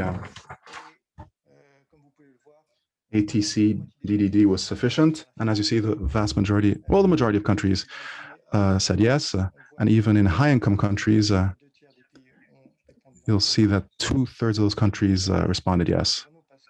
This was a challenge for us because this ATC DDD is at the very heart of our methodology. So we definitely need to take into account this limit for future efforts. If we look at lower and middle income countries, they highlighted the lack of training on these systems. And so it's important for us to look to the future and provide for training programs in those countries, or maybe use IT tools that have a broader reach and that maybe minimize the phases that involve calculation and classification. The next 3 slides are all linked to questions that address methodological matters and has to do with the compiling, the analysis, and the interpretation of results. The first question has to do with the option of separating procurement / dispensing records for inpatient and outpatients at hospital level in each country.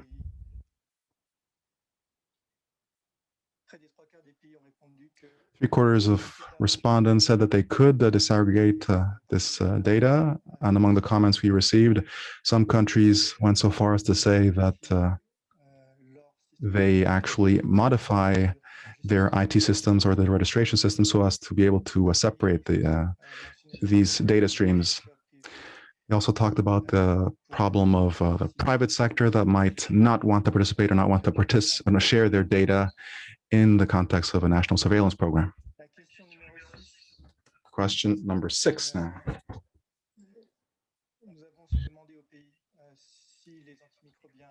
We asked countries whether antimicrobials for inpatients dispensed at wards not purchased from the hospital pharmacy occurred in their countries.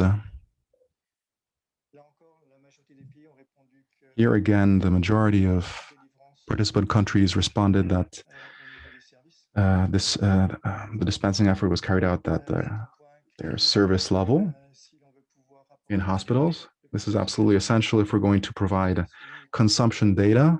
We're going to look at it at the service level.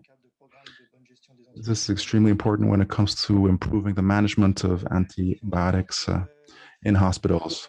Question 7 fleshes out the previous one. We asked if countries could estimate the percentage of antimicrobial purchase when it comes to outpatient care.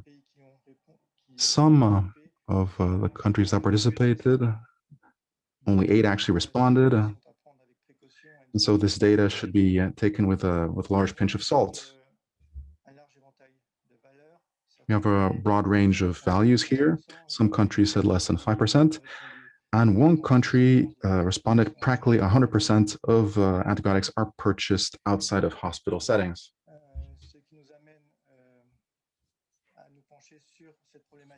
Which means we'll have to address this question down the road and maybe provide hospitals with better tools to measure how often purchases are made at hospital level. And also, quite simply, when they run out of medicine stock, so that we can address the issue of a lack of representation in their surveillance program at country level.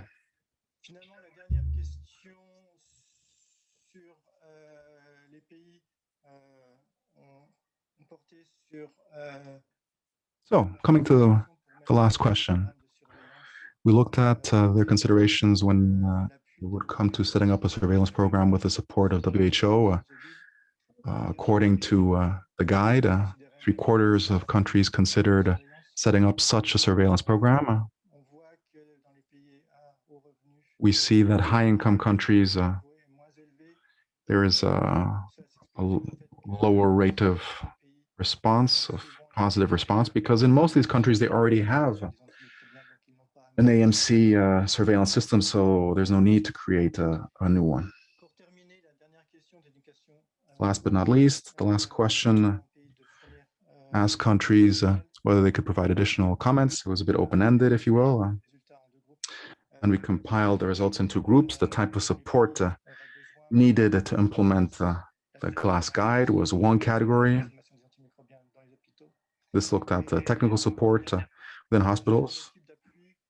And we also had a different category that looked at general comments. Addressing the first one, they asked for technical support, financial support, logistics, transport, the need for additional tools, especially software tools, IT systems to facilitate compiling and sharing data. And they also asked for support regarding consumption data that is already compiled by some of these softwares and how this data could be used with therapeutic guides or in guides for best management of AMC data in hospitals. Countries talked about the importance of linking these surveillance systems to others, such as the resistance surveillance systems. And last but not least, some countries talked about the importance of raising awareness generally to the problem of antimicrobial resistance more broadly. To conclude, I would just say that this guide was welcomed by most countries. We received feedback on how to improve the document. As we reviewed the document, we realized that this could be implemented, and we're going to roll out additional tools. And we've also taken on board other requests to see how we can set up training activities hand in hand with all of you. I would just like to, at this stage, thank you for your interest in this topic. I also want to thank you for your involvement in this consultation. Thank you so much. Thank you, Arno. Dear attendees, please keep submitting your questions in the Q&A. We have Sergei Yermin, Barbara Thornin-Bene, Daniel Marcano, Arnaud Muller, Carmen Pessoa, among others who will be at your service during the Q&A session. Before we take a break, let's go back to the Mentimeter tool again. Menti.com, code 18448327. We ask, is the political support for GLASS sufficient in your country?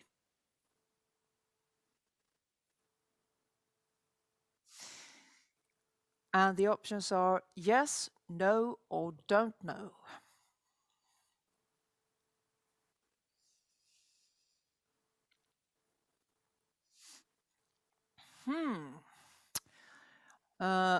The figures as they are right now demonstrate an even part for yes and no. 30 answers, 34 answers yes, 28 no, and also there are a few who do not know.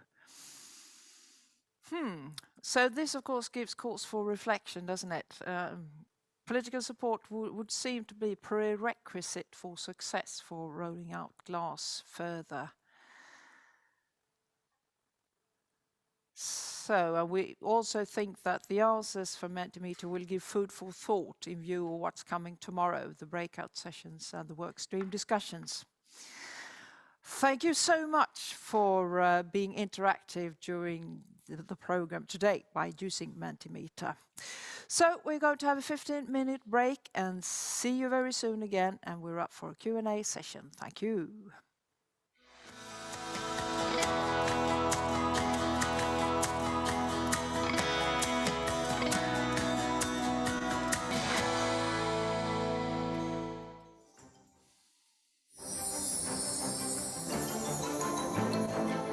Antimicrobial resistance in human pathogens have evolved over time since antimicrobials were first discovered. In response, the World Health Organization launched the Global Antimicrobial Resistance and Surveillance System, or GLASS, in 2015. Since joining GLASS in 2016 and developing a national action plan on antimicrobial resistance, the Republic of Korea has been committed to the surveillance of antimicrobial resistance in human pathogens.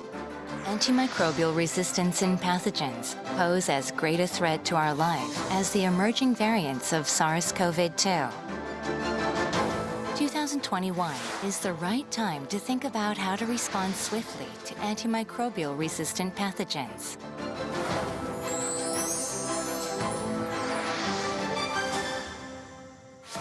Korea CDC was promoted and renamed Korea Disease Control and Prevention Agency. Also, the Division of Antimicrobial Resistance Control was established to manage antimicrobial resistance. Core GLASS has undergone a series of changes to produce quality-controlled national antimicrobial resistance information. Core GLASS, a new national antimicrobial surveillance system, was established in May 2016. And a Quality Control Center was designated in 2017. Furthermore, the Collection Center and the Analysis Centers were expanded to achieve more accurate antimicrobial resistance information. Korea continued to make committed efforts for antimicrobial resistance surveillance and research. In 2018, Korea and Sweden co-hosted a side event on antimicrobial resistance at the 71st World Health Assembly.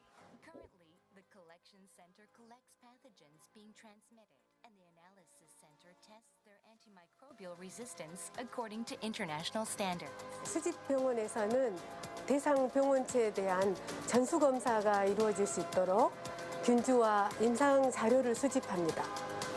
대상 병원체 균주는 분석센터로 보내져서 표준화된 동일한 방법으로 항균주의 내성과 특성을 분석합니다.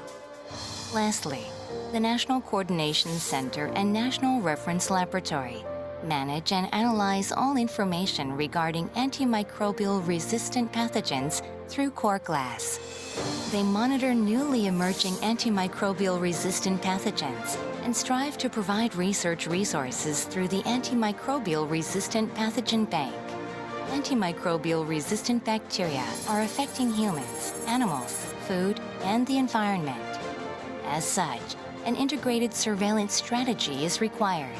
Under the One Health spirit, 7 organizations, including the Korean Disease Control and Prevention Agency, the Ministry of Health and Welfare, the Ministry of Food and Drug Safety, the Ministry of Environment, the Ministry of Oceans and Fisheries, and the Ministry of Science and ICT, are collaborating and working together. With the COVID-19 pandemic, Korea Disease Control and Prevention Agency is working closely with healthcare institutions and local governments, serving as the control tower that communicates the nation's response situation.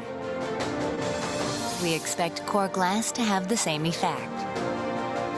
In March 2001, Korea's National Institute of Health was designated as a WHO collaborating center. Core GLASS is prepared to contribute to the safety of citizens around the world, beyond our own borders. Korea will go a step further with GLASS as it progresses to its next stage.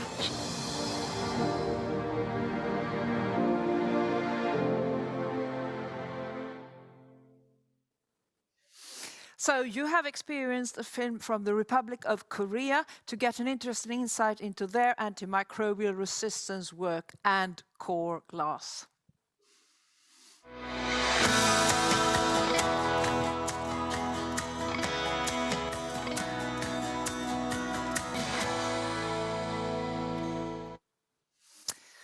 And thank you, all attendees, for submitting your questions to our renowned panel. We say hello, Geneva, and we call Sergey, Barbara, Daniel, Arnaud, and Kamim, and maybe someone else to get into the Q&A session. Hello, can you hear us from Stockholm? Yes, we can hear you very well. So good to have you on track. So, Kamim, the first question is directed to you. When it comes to the feedback that many countries have provided, because there are also countries which for various reasons have not submitted any feedback to you, is there anything they can do about that now?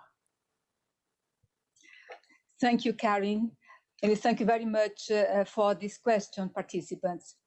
We all acknowledge that we are going through very, very difficult times, and we really just imagine how busy all countries are right now tackling this COVID-19 pandemic. So we are, of course, we do understand that many countries could not yet provide the feedback. But at the same time, we'd like to thank the 72 countries that have provided feedback on the GLASS documents. So for the countries that have not yet provided, I have good news.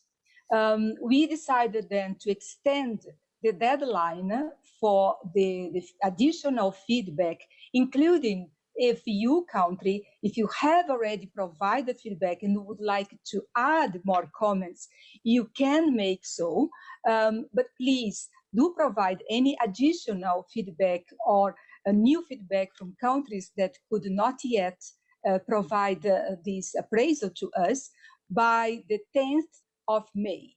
So May 10, 2021 is now the real deadline. And for this reason, what you have, the summary reports you have right now available are called preliminary summary reports. Therefore, after the deadline is closed on the 10th of May, we will consolidate the final feedback reports, then adding any additional comment or feedback for countries that have not yet have the opportunity to provide their own feedbacks. So, and we are really looking forward to receiving your comments. Thank you. Thank you, Carmen, and good to hear that there's still an opportunity. So note well, everybody, the 10th of May is the new deadline. Danielle. Yes. Yes, hello. There is a question for you. Which will be the main benefit of implementing the use of whole genome sequencing for antimicrobial resistance surveillance? Okay, thank you, Karen. The main benefit for applying whole genome sequence is that it can provide information on the emergence and spread of AMR, and it can help inform policy development of AMR, since basically sequencing can provide a lot of information for characterization of antimicrobial resistance, and it can complement phenotypic methods, since it allows to identify high-risk antimicrobial resistant clones, identify AMR mechanisms and how they are transmitted, identify and track outbreaks, and also identify new targets for antimicrobials and vaccines. Very good, thank you. So several advantages there, obviously. Arnaud, there is a lot of talk about antimicrobial use and antimicrobial consumption. Is there a difference between these two terms, or are they interchangeable?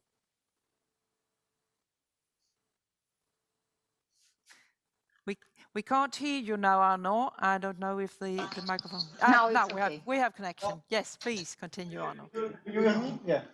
Yes, I think it's important to clarify these two terms because they mean something different. And the antimicrobial consumption are data based on aggregate statistics in countries, and they don't include any patient-level data, just about sales of antimicrobials. And from this data, we can follow trends on the types and quantities of antimicrobial used in the country. On the other hand, we have antimicrobial use data, which are patient data or prescriber or dispenser data, user-level data, which contain additional information about who is using these medicines, why, when. Then they provide much more information, but they are much more difficult to collect. Where we can do routine surveillance with antimicrobial consumption data, we cannot do it on a routine basis for antimicrobial use. We have to do surveys. And you see different type of data, different ways of collecting this information, but at the end, they complement each other to get the full and best pictures on the use of antimicrobials in countries. So thank you for clarifying. So two separate entities, but still complementing each other. Barbara, why is the protocol focusing only on estimating mortality and not morbidity?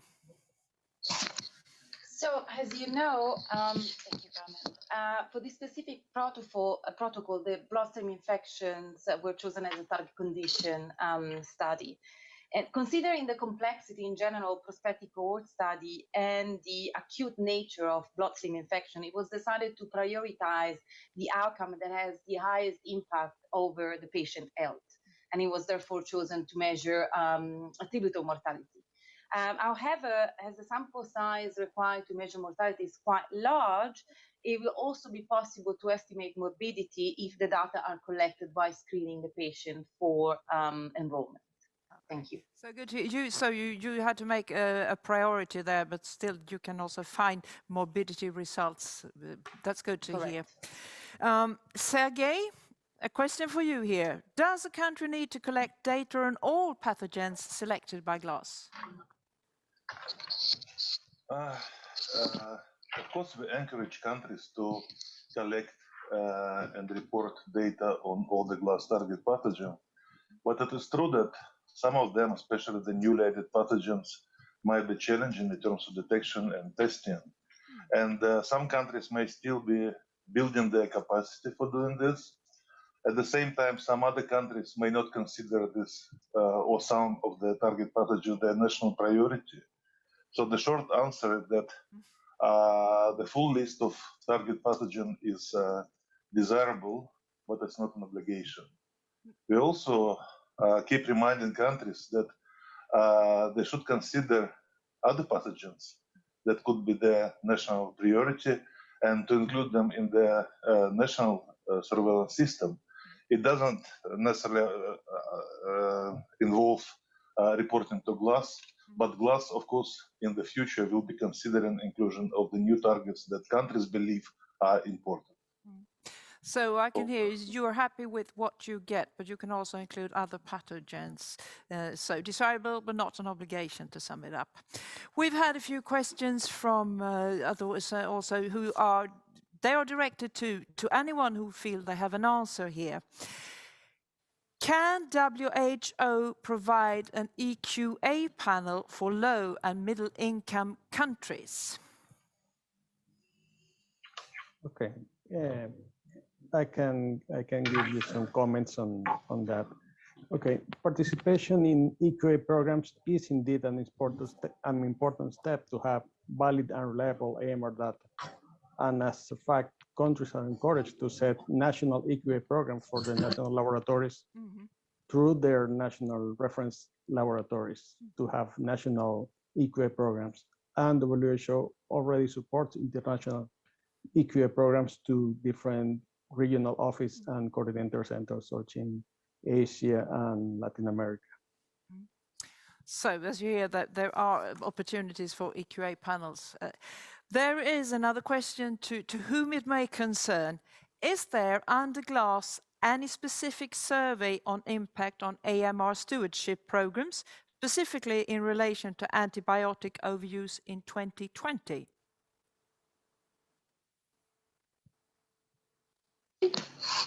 Yes. I hope you can hear me. Thank you for this question. So my name is Verica Ivanovska. I'm in the AMU team.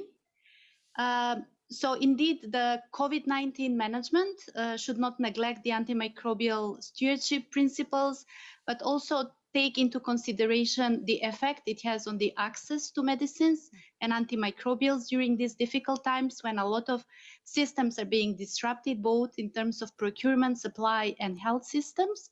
So what we can do with the GLASS antimicrobial consumption module is allow countries to compare the annual consumption of antimicrobials in 2020 with previous years, for instance. And we also have post-prevalence surveys on antimicrobial use in GLASS, which is at the moment not on COVID as a diagnosis, but can be adopted as needed to maybe also go further into the patient level data and specifically COVID-19 diagnosis. So the short answer would be there are things that can be done with GLASS, and for more specific information, we can probably modify some of our existing modules. Thank you. Thank you, Verica. Excellent. So there are opportunities to receive more data and specific service as well. I'm checking now with my editors if there are any more questions that are coming in for the Q&A. So I have a runner coming down the stairs here with one more question, so please be patient. We'll be with you soon. Thank you very much. Also a general question. How about surveillance of antimicrobial use in animal health? Yeah, I will take this one. Just to inform countries, if you are not aware, that the OIE, the World Organization for Animal Health, is also supporting countries in collecting data on sales of veterinary antimicrobial medicines in country, and they also have a global surveillance system where countries can report their consumption in veterinary antimicrobials. Then for everything related to veterinary medicines, it's good to go to the OIE. But it's also important to have bridges between the people doing surveillance in human health and surveillance in animal health at the national level, but also at the global level. And that's what we are doing with OIE, FAO, with the TISA, that was presented by Carmen Pessoa in her first presentation today. Thank you, Arno. Let's see if there are any more questions. Yes, we do have more questions. Here is another one. Thank you very much, Annette. Is there a mechanism to address prescribers in AMU? Oh, you too.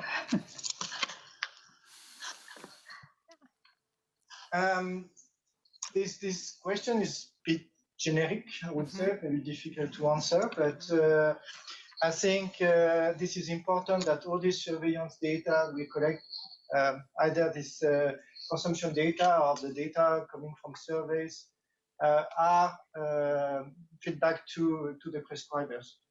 And it's also something that we are aware of. And we are working here in WHO to develop also guides on using of data to be reported to prescriber. And that will be the next step. Yes. But that's very important. If I can, excuse me, Karin, sure. Just also to complement, this is really a very important question, because if we do not change the behavior of prescribers, then of course we may continue with the misuse and overuse of antimicrobials, which is a major, let's say, a trigger, a driver to the emergence of antimicrobial resistance. So in addition to what my colleague has just mentioned, Dr. Arno Miller, I think that I'd like to highlight also that every year, WHO, as well as other organizations like the European Center for Disease Control, we run a campaign. In the case of WHO, it's an entire week, the World Antimicrobial Awareness Week, exactly to highlight the not only prescribers as target audiences, but policymakers, patients, and the whole society on what each one can do to let's say, to avoid the acceleration of the emergence of antimicrobial resistance. So in addition to providing the feedback on the data to those who prescribe and to use, I think it's important to highlight that the campaigns should target several, let's say, stakeholders, and should be a whole society engagement regarding the responsible use of antimicrobials. Thank you. Yes, thank you, Arno, and thank you, Carmen. And it's obvious that the person who posed the question has addressed the crucial issue here. Here is a question which has a political angle to it. How can we develop AMR-related law and effectively enforce the law?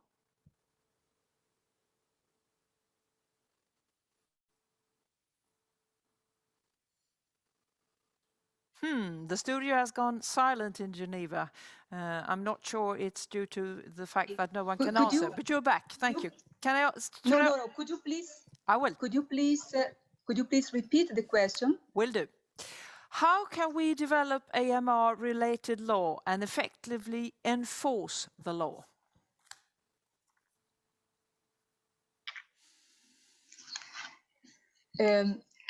Look, really, as you said, it's a very sensitive question, but in the end of the day, laws are applied by individual countries, and each country, according to their national action plans to tackle AMR, and also according to their strategies to tackle AMR, they would then see which tools would be most appropriate for each country, if it is a regulation, if it is a campaign, or if it is a law.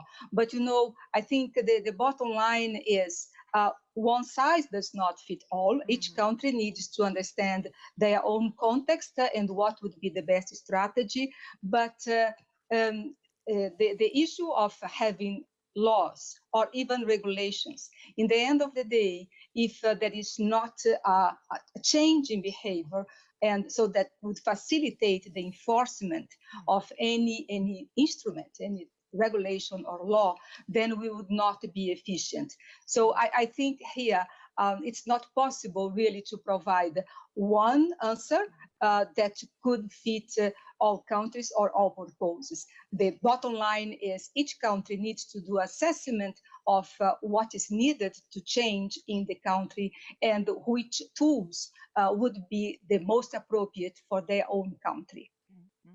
Thank you. Thank you, Carmen, for addressing this delicate question. And it goes back also to the Mentimeter question we had about political support in your country. Obviously, that would help whichever way or pathway forward you wish to pursue. Another question goes, how could WHO collaborate with countries who want to implement WGS? And that will be a question for whom? I can take this one. Yeah. Thank you. The document on whole genome sequencing that was issued last year, it really just provides a landscape analysis of the utilization of WGS for supporting antimicrobial resistance surveillance. And in itself, it is already, let's say, a tool to help the understanding of the uses of WGS for the support of antimicrobial resistance. So this is already one type of support. But in addition to that, I would take the opportunity of this question to highlight that WHO, under the leadership of our Director General, decided to start a WHO Academy initiative.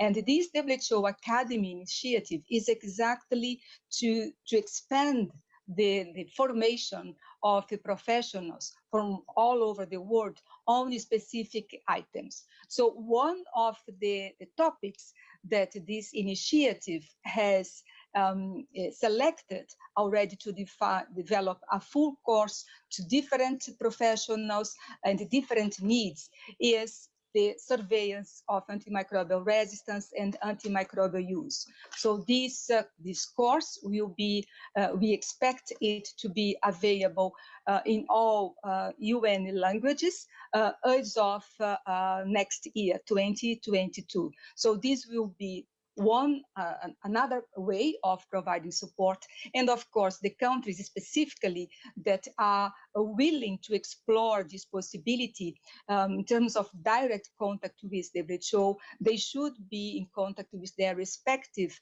WHO country offices who are supported by regional offices as well, and headquarters is always involved when needed. So we would then have let's say, a customized approach for the countries that request a specific support from WHO in this field. Thank you, Carmen. Very good to hear. And we'll also see if we can find out where you can find more information about the Academy initiative and publish to you as we get along today. So, dear panel, there's one last question in store for you. How does GLASS analyze the quality control of antimicrobial susceptibility tests results?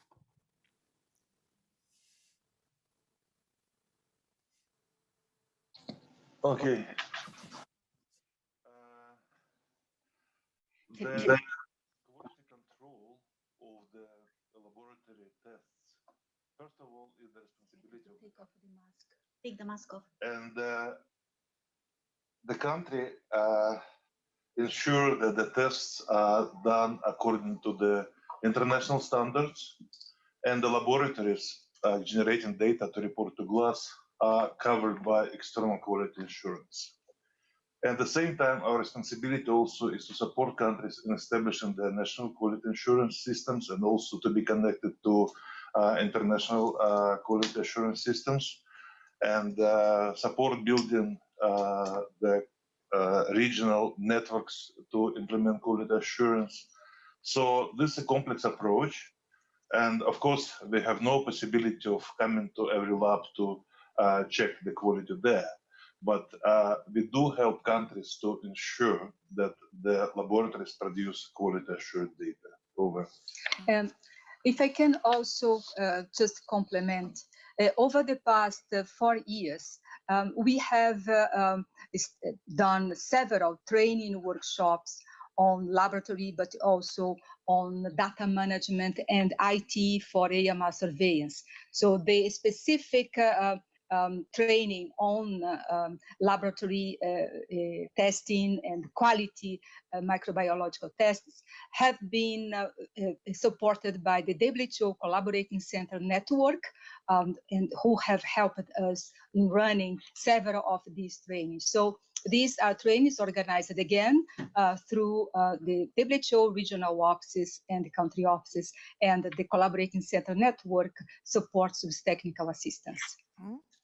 Thank you so much. And by that, we close the Q&A session during the first day of the GLASS 2021 conference. Thank you so much, Geneva, for your contributions. And thank you to all those of you who participated in the feedback process before the conference, and also those who created additional value today by asking your questions. It's time for a new visual greeting. Let's go to South America and hear about the GLASS experience in Brazil. Here is Renata.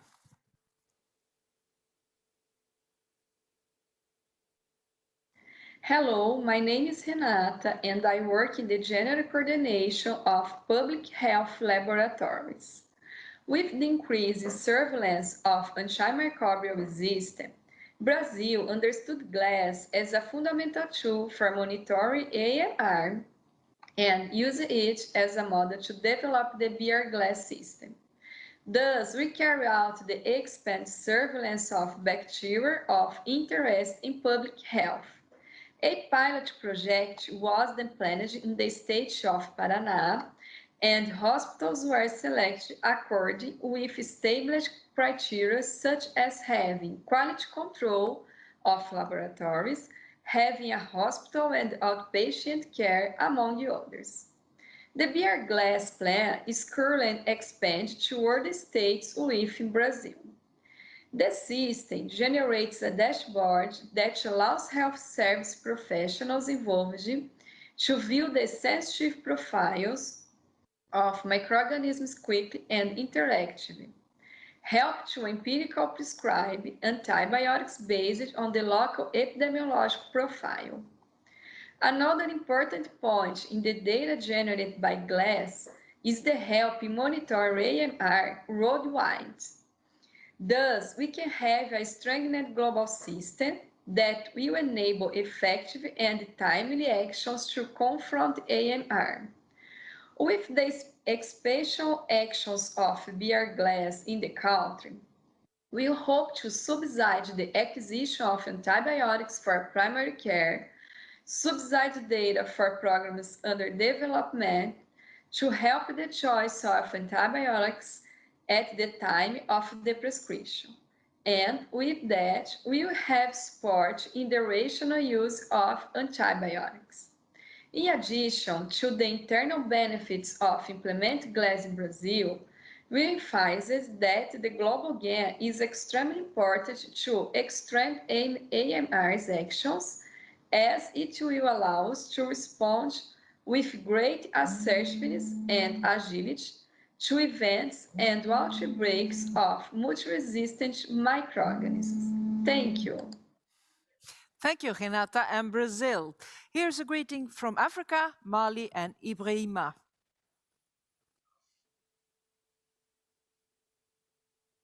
Bonjour, je suis Ibrahima Guindo. Hello, my name is Ibrahima Guido. I'm a national focal point for the fight against antimicrobial resistance in Mali. I work at the National Institute of Health, has the lab that looks at these issues. It's in this department that we coordinate all activities that aim at combating this resistance.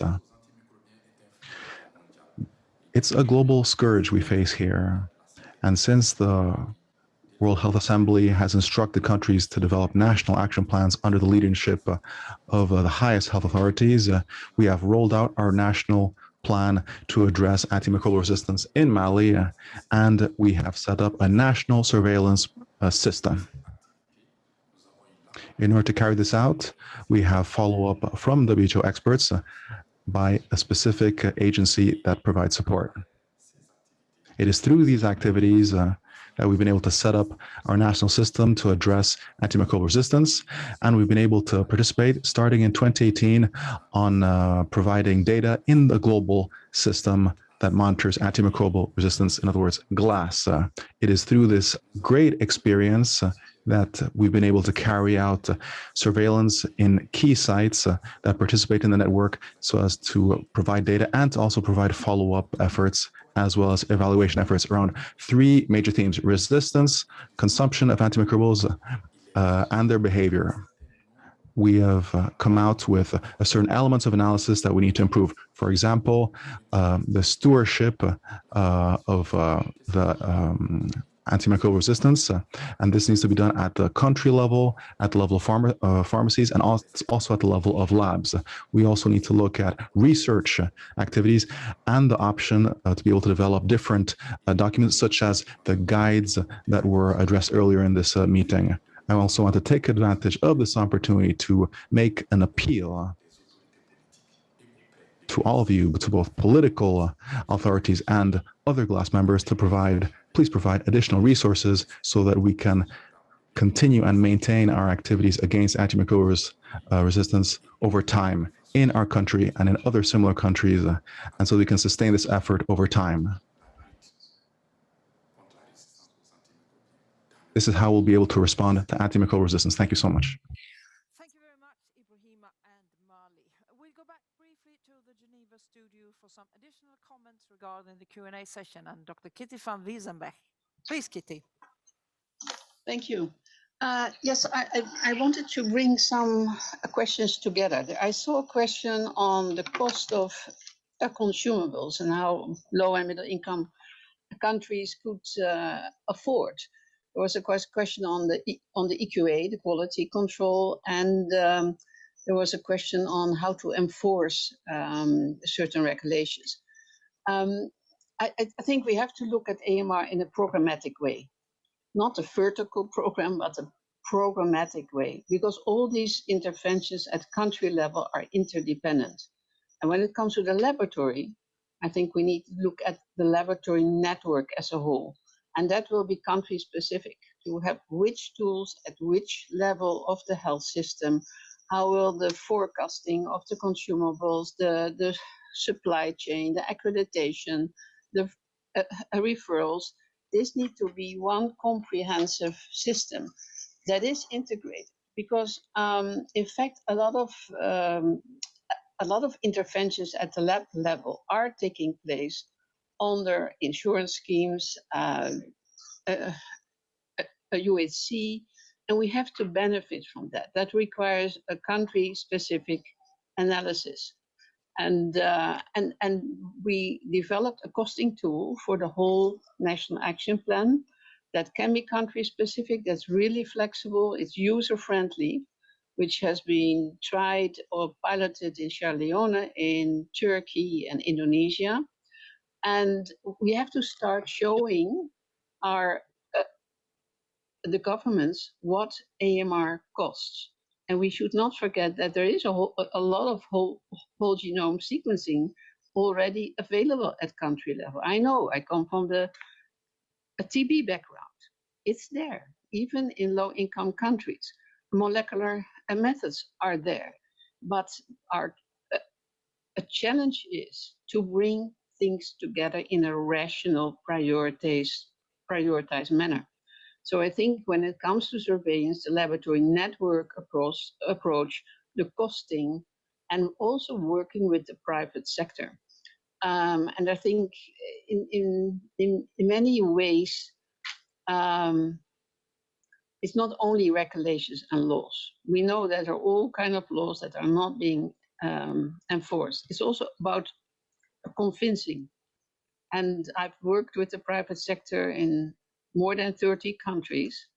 We have to embark on approaching them as soon as possible, because they will be convinced by the guidelines that are being developed or should be developed by their own medical associations. So bring the public health sector and the private health sector when it comes about prescribing medicines together, but also the use of the laboratory capacity. Sorry for a long statement, but I think that the costing is going to be really important. Thank you. And thank you so much for adding value to the discussion and also setting the standard for tomorrow's fruitful discussions, I see. So thank you very much, Kitty and Geneva. So, some information about the upcoming conference days. Tomorrow, as you know, will be dedicated to work in breakout sessions. And this part of the program is, as previously advertised, aimed at designated country representatives. The purpose of the breakout sessions is to agree on selected technical issues highlighted in the compiled results of the feedback from member states. These are technical issues which require clarifications and in-depth discussions in order to settle the next roadmap for GLASS. The discussions are divided into 3 work streams: policy, antimicrobial resistance, and antimicrobial consumption. The objective of the policy work stream is to discuss and agree on steps for further development and implementation of GLASS. The objective of the antimicrobial resistance workstream is to discuss the new AMR surveillance approaches added to GLASS 2.0 and agree on the roadmap for their implementation. The objective of the antimicrobial consumption workstream is to discuss the antimicrobial consumption surveillance approach taken by WHO, including the newly developed WHO guide for monitoring AMC in hospitals, and agree on the support needed for their implementation. So very briefly, that is what the work streams are going to be about. And a few gentle reminders. Please read the white paper for your selected work stream to be adequately prepared, if you haven't done so already, of course. The material is available at the GLASS 2020 consultation platform and sent out also with the latest newsletter. If you are a designated country representative and you haven't yet registered through the personal link which was sent to you previously and you wish to participate, please contact us on info@glass2020.org before 2200 hours Central European Standard Time today, at which point we will close the registration. So the window is still open, but only for a few hours more. The links for joining the breakout session discussions will be sent out late tonight to those who have registered, which means that the Zoom link tomorrow is different from that of today and also of Thursday. 2 separate links for today and tomorrow, that is. Each breakout session will have designated chair and rapporteur, and they will guide you through the discussions. The names of these individuals are available on the GLASS 2020 platform, and we are so grateful for your support in moving GLASS forward. Chairs and rapporteurs are asked to join the consolidation session on Wednesday, please. On Thursday, on the last and 4th day, each workstream will present. There will also be time for questions after each presentation. So, those of you who won't be with us tomorrow will still benefit from the group work results on day 4. Again, practical information can always be found on the platform glass2020.org. And as we do continuously, we encourage you to participate actively in the discussions. You own GLASS, so you form the future, and your work, your contributions matter during the conference. They make a difference today and every other day in your work. So, thank you so much for today, and good luck tomorrow.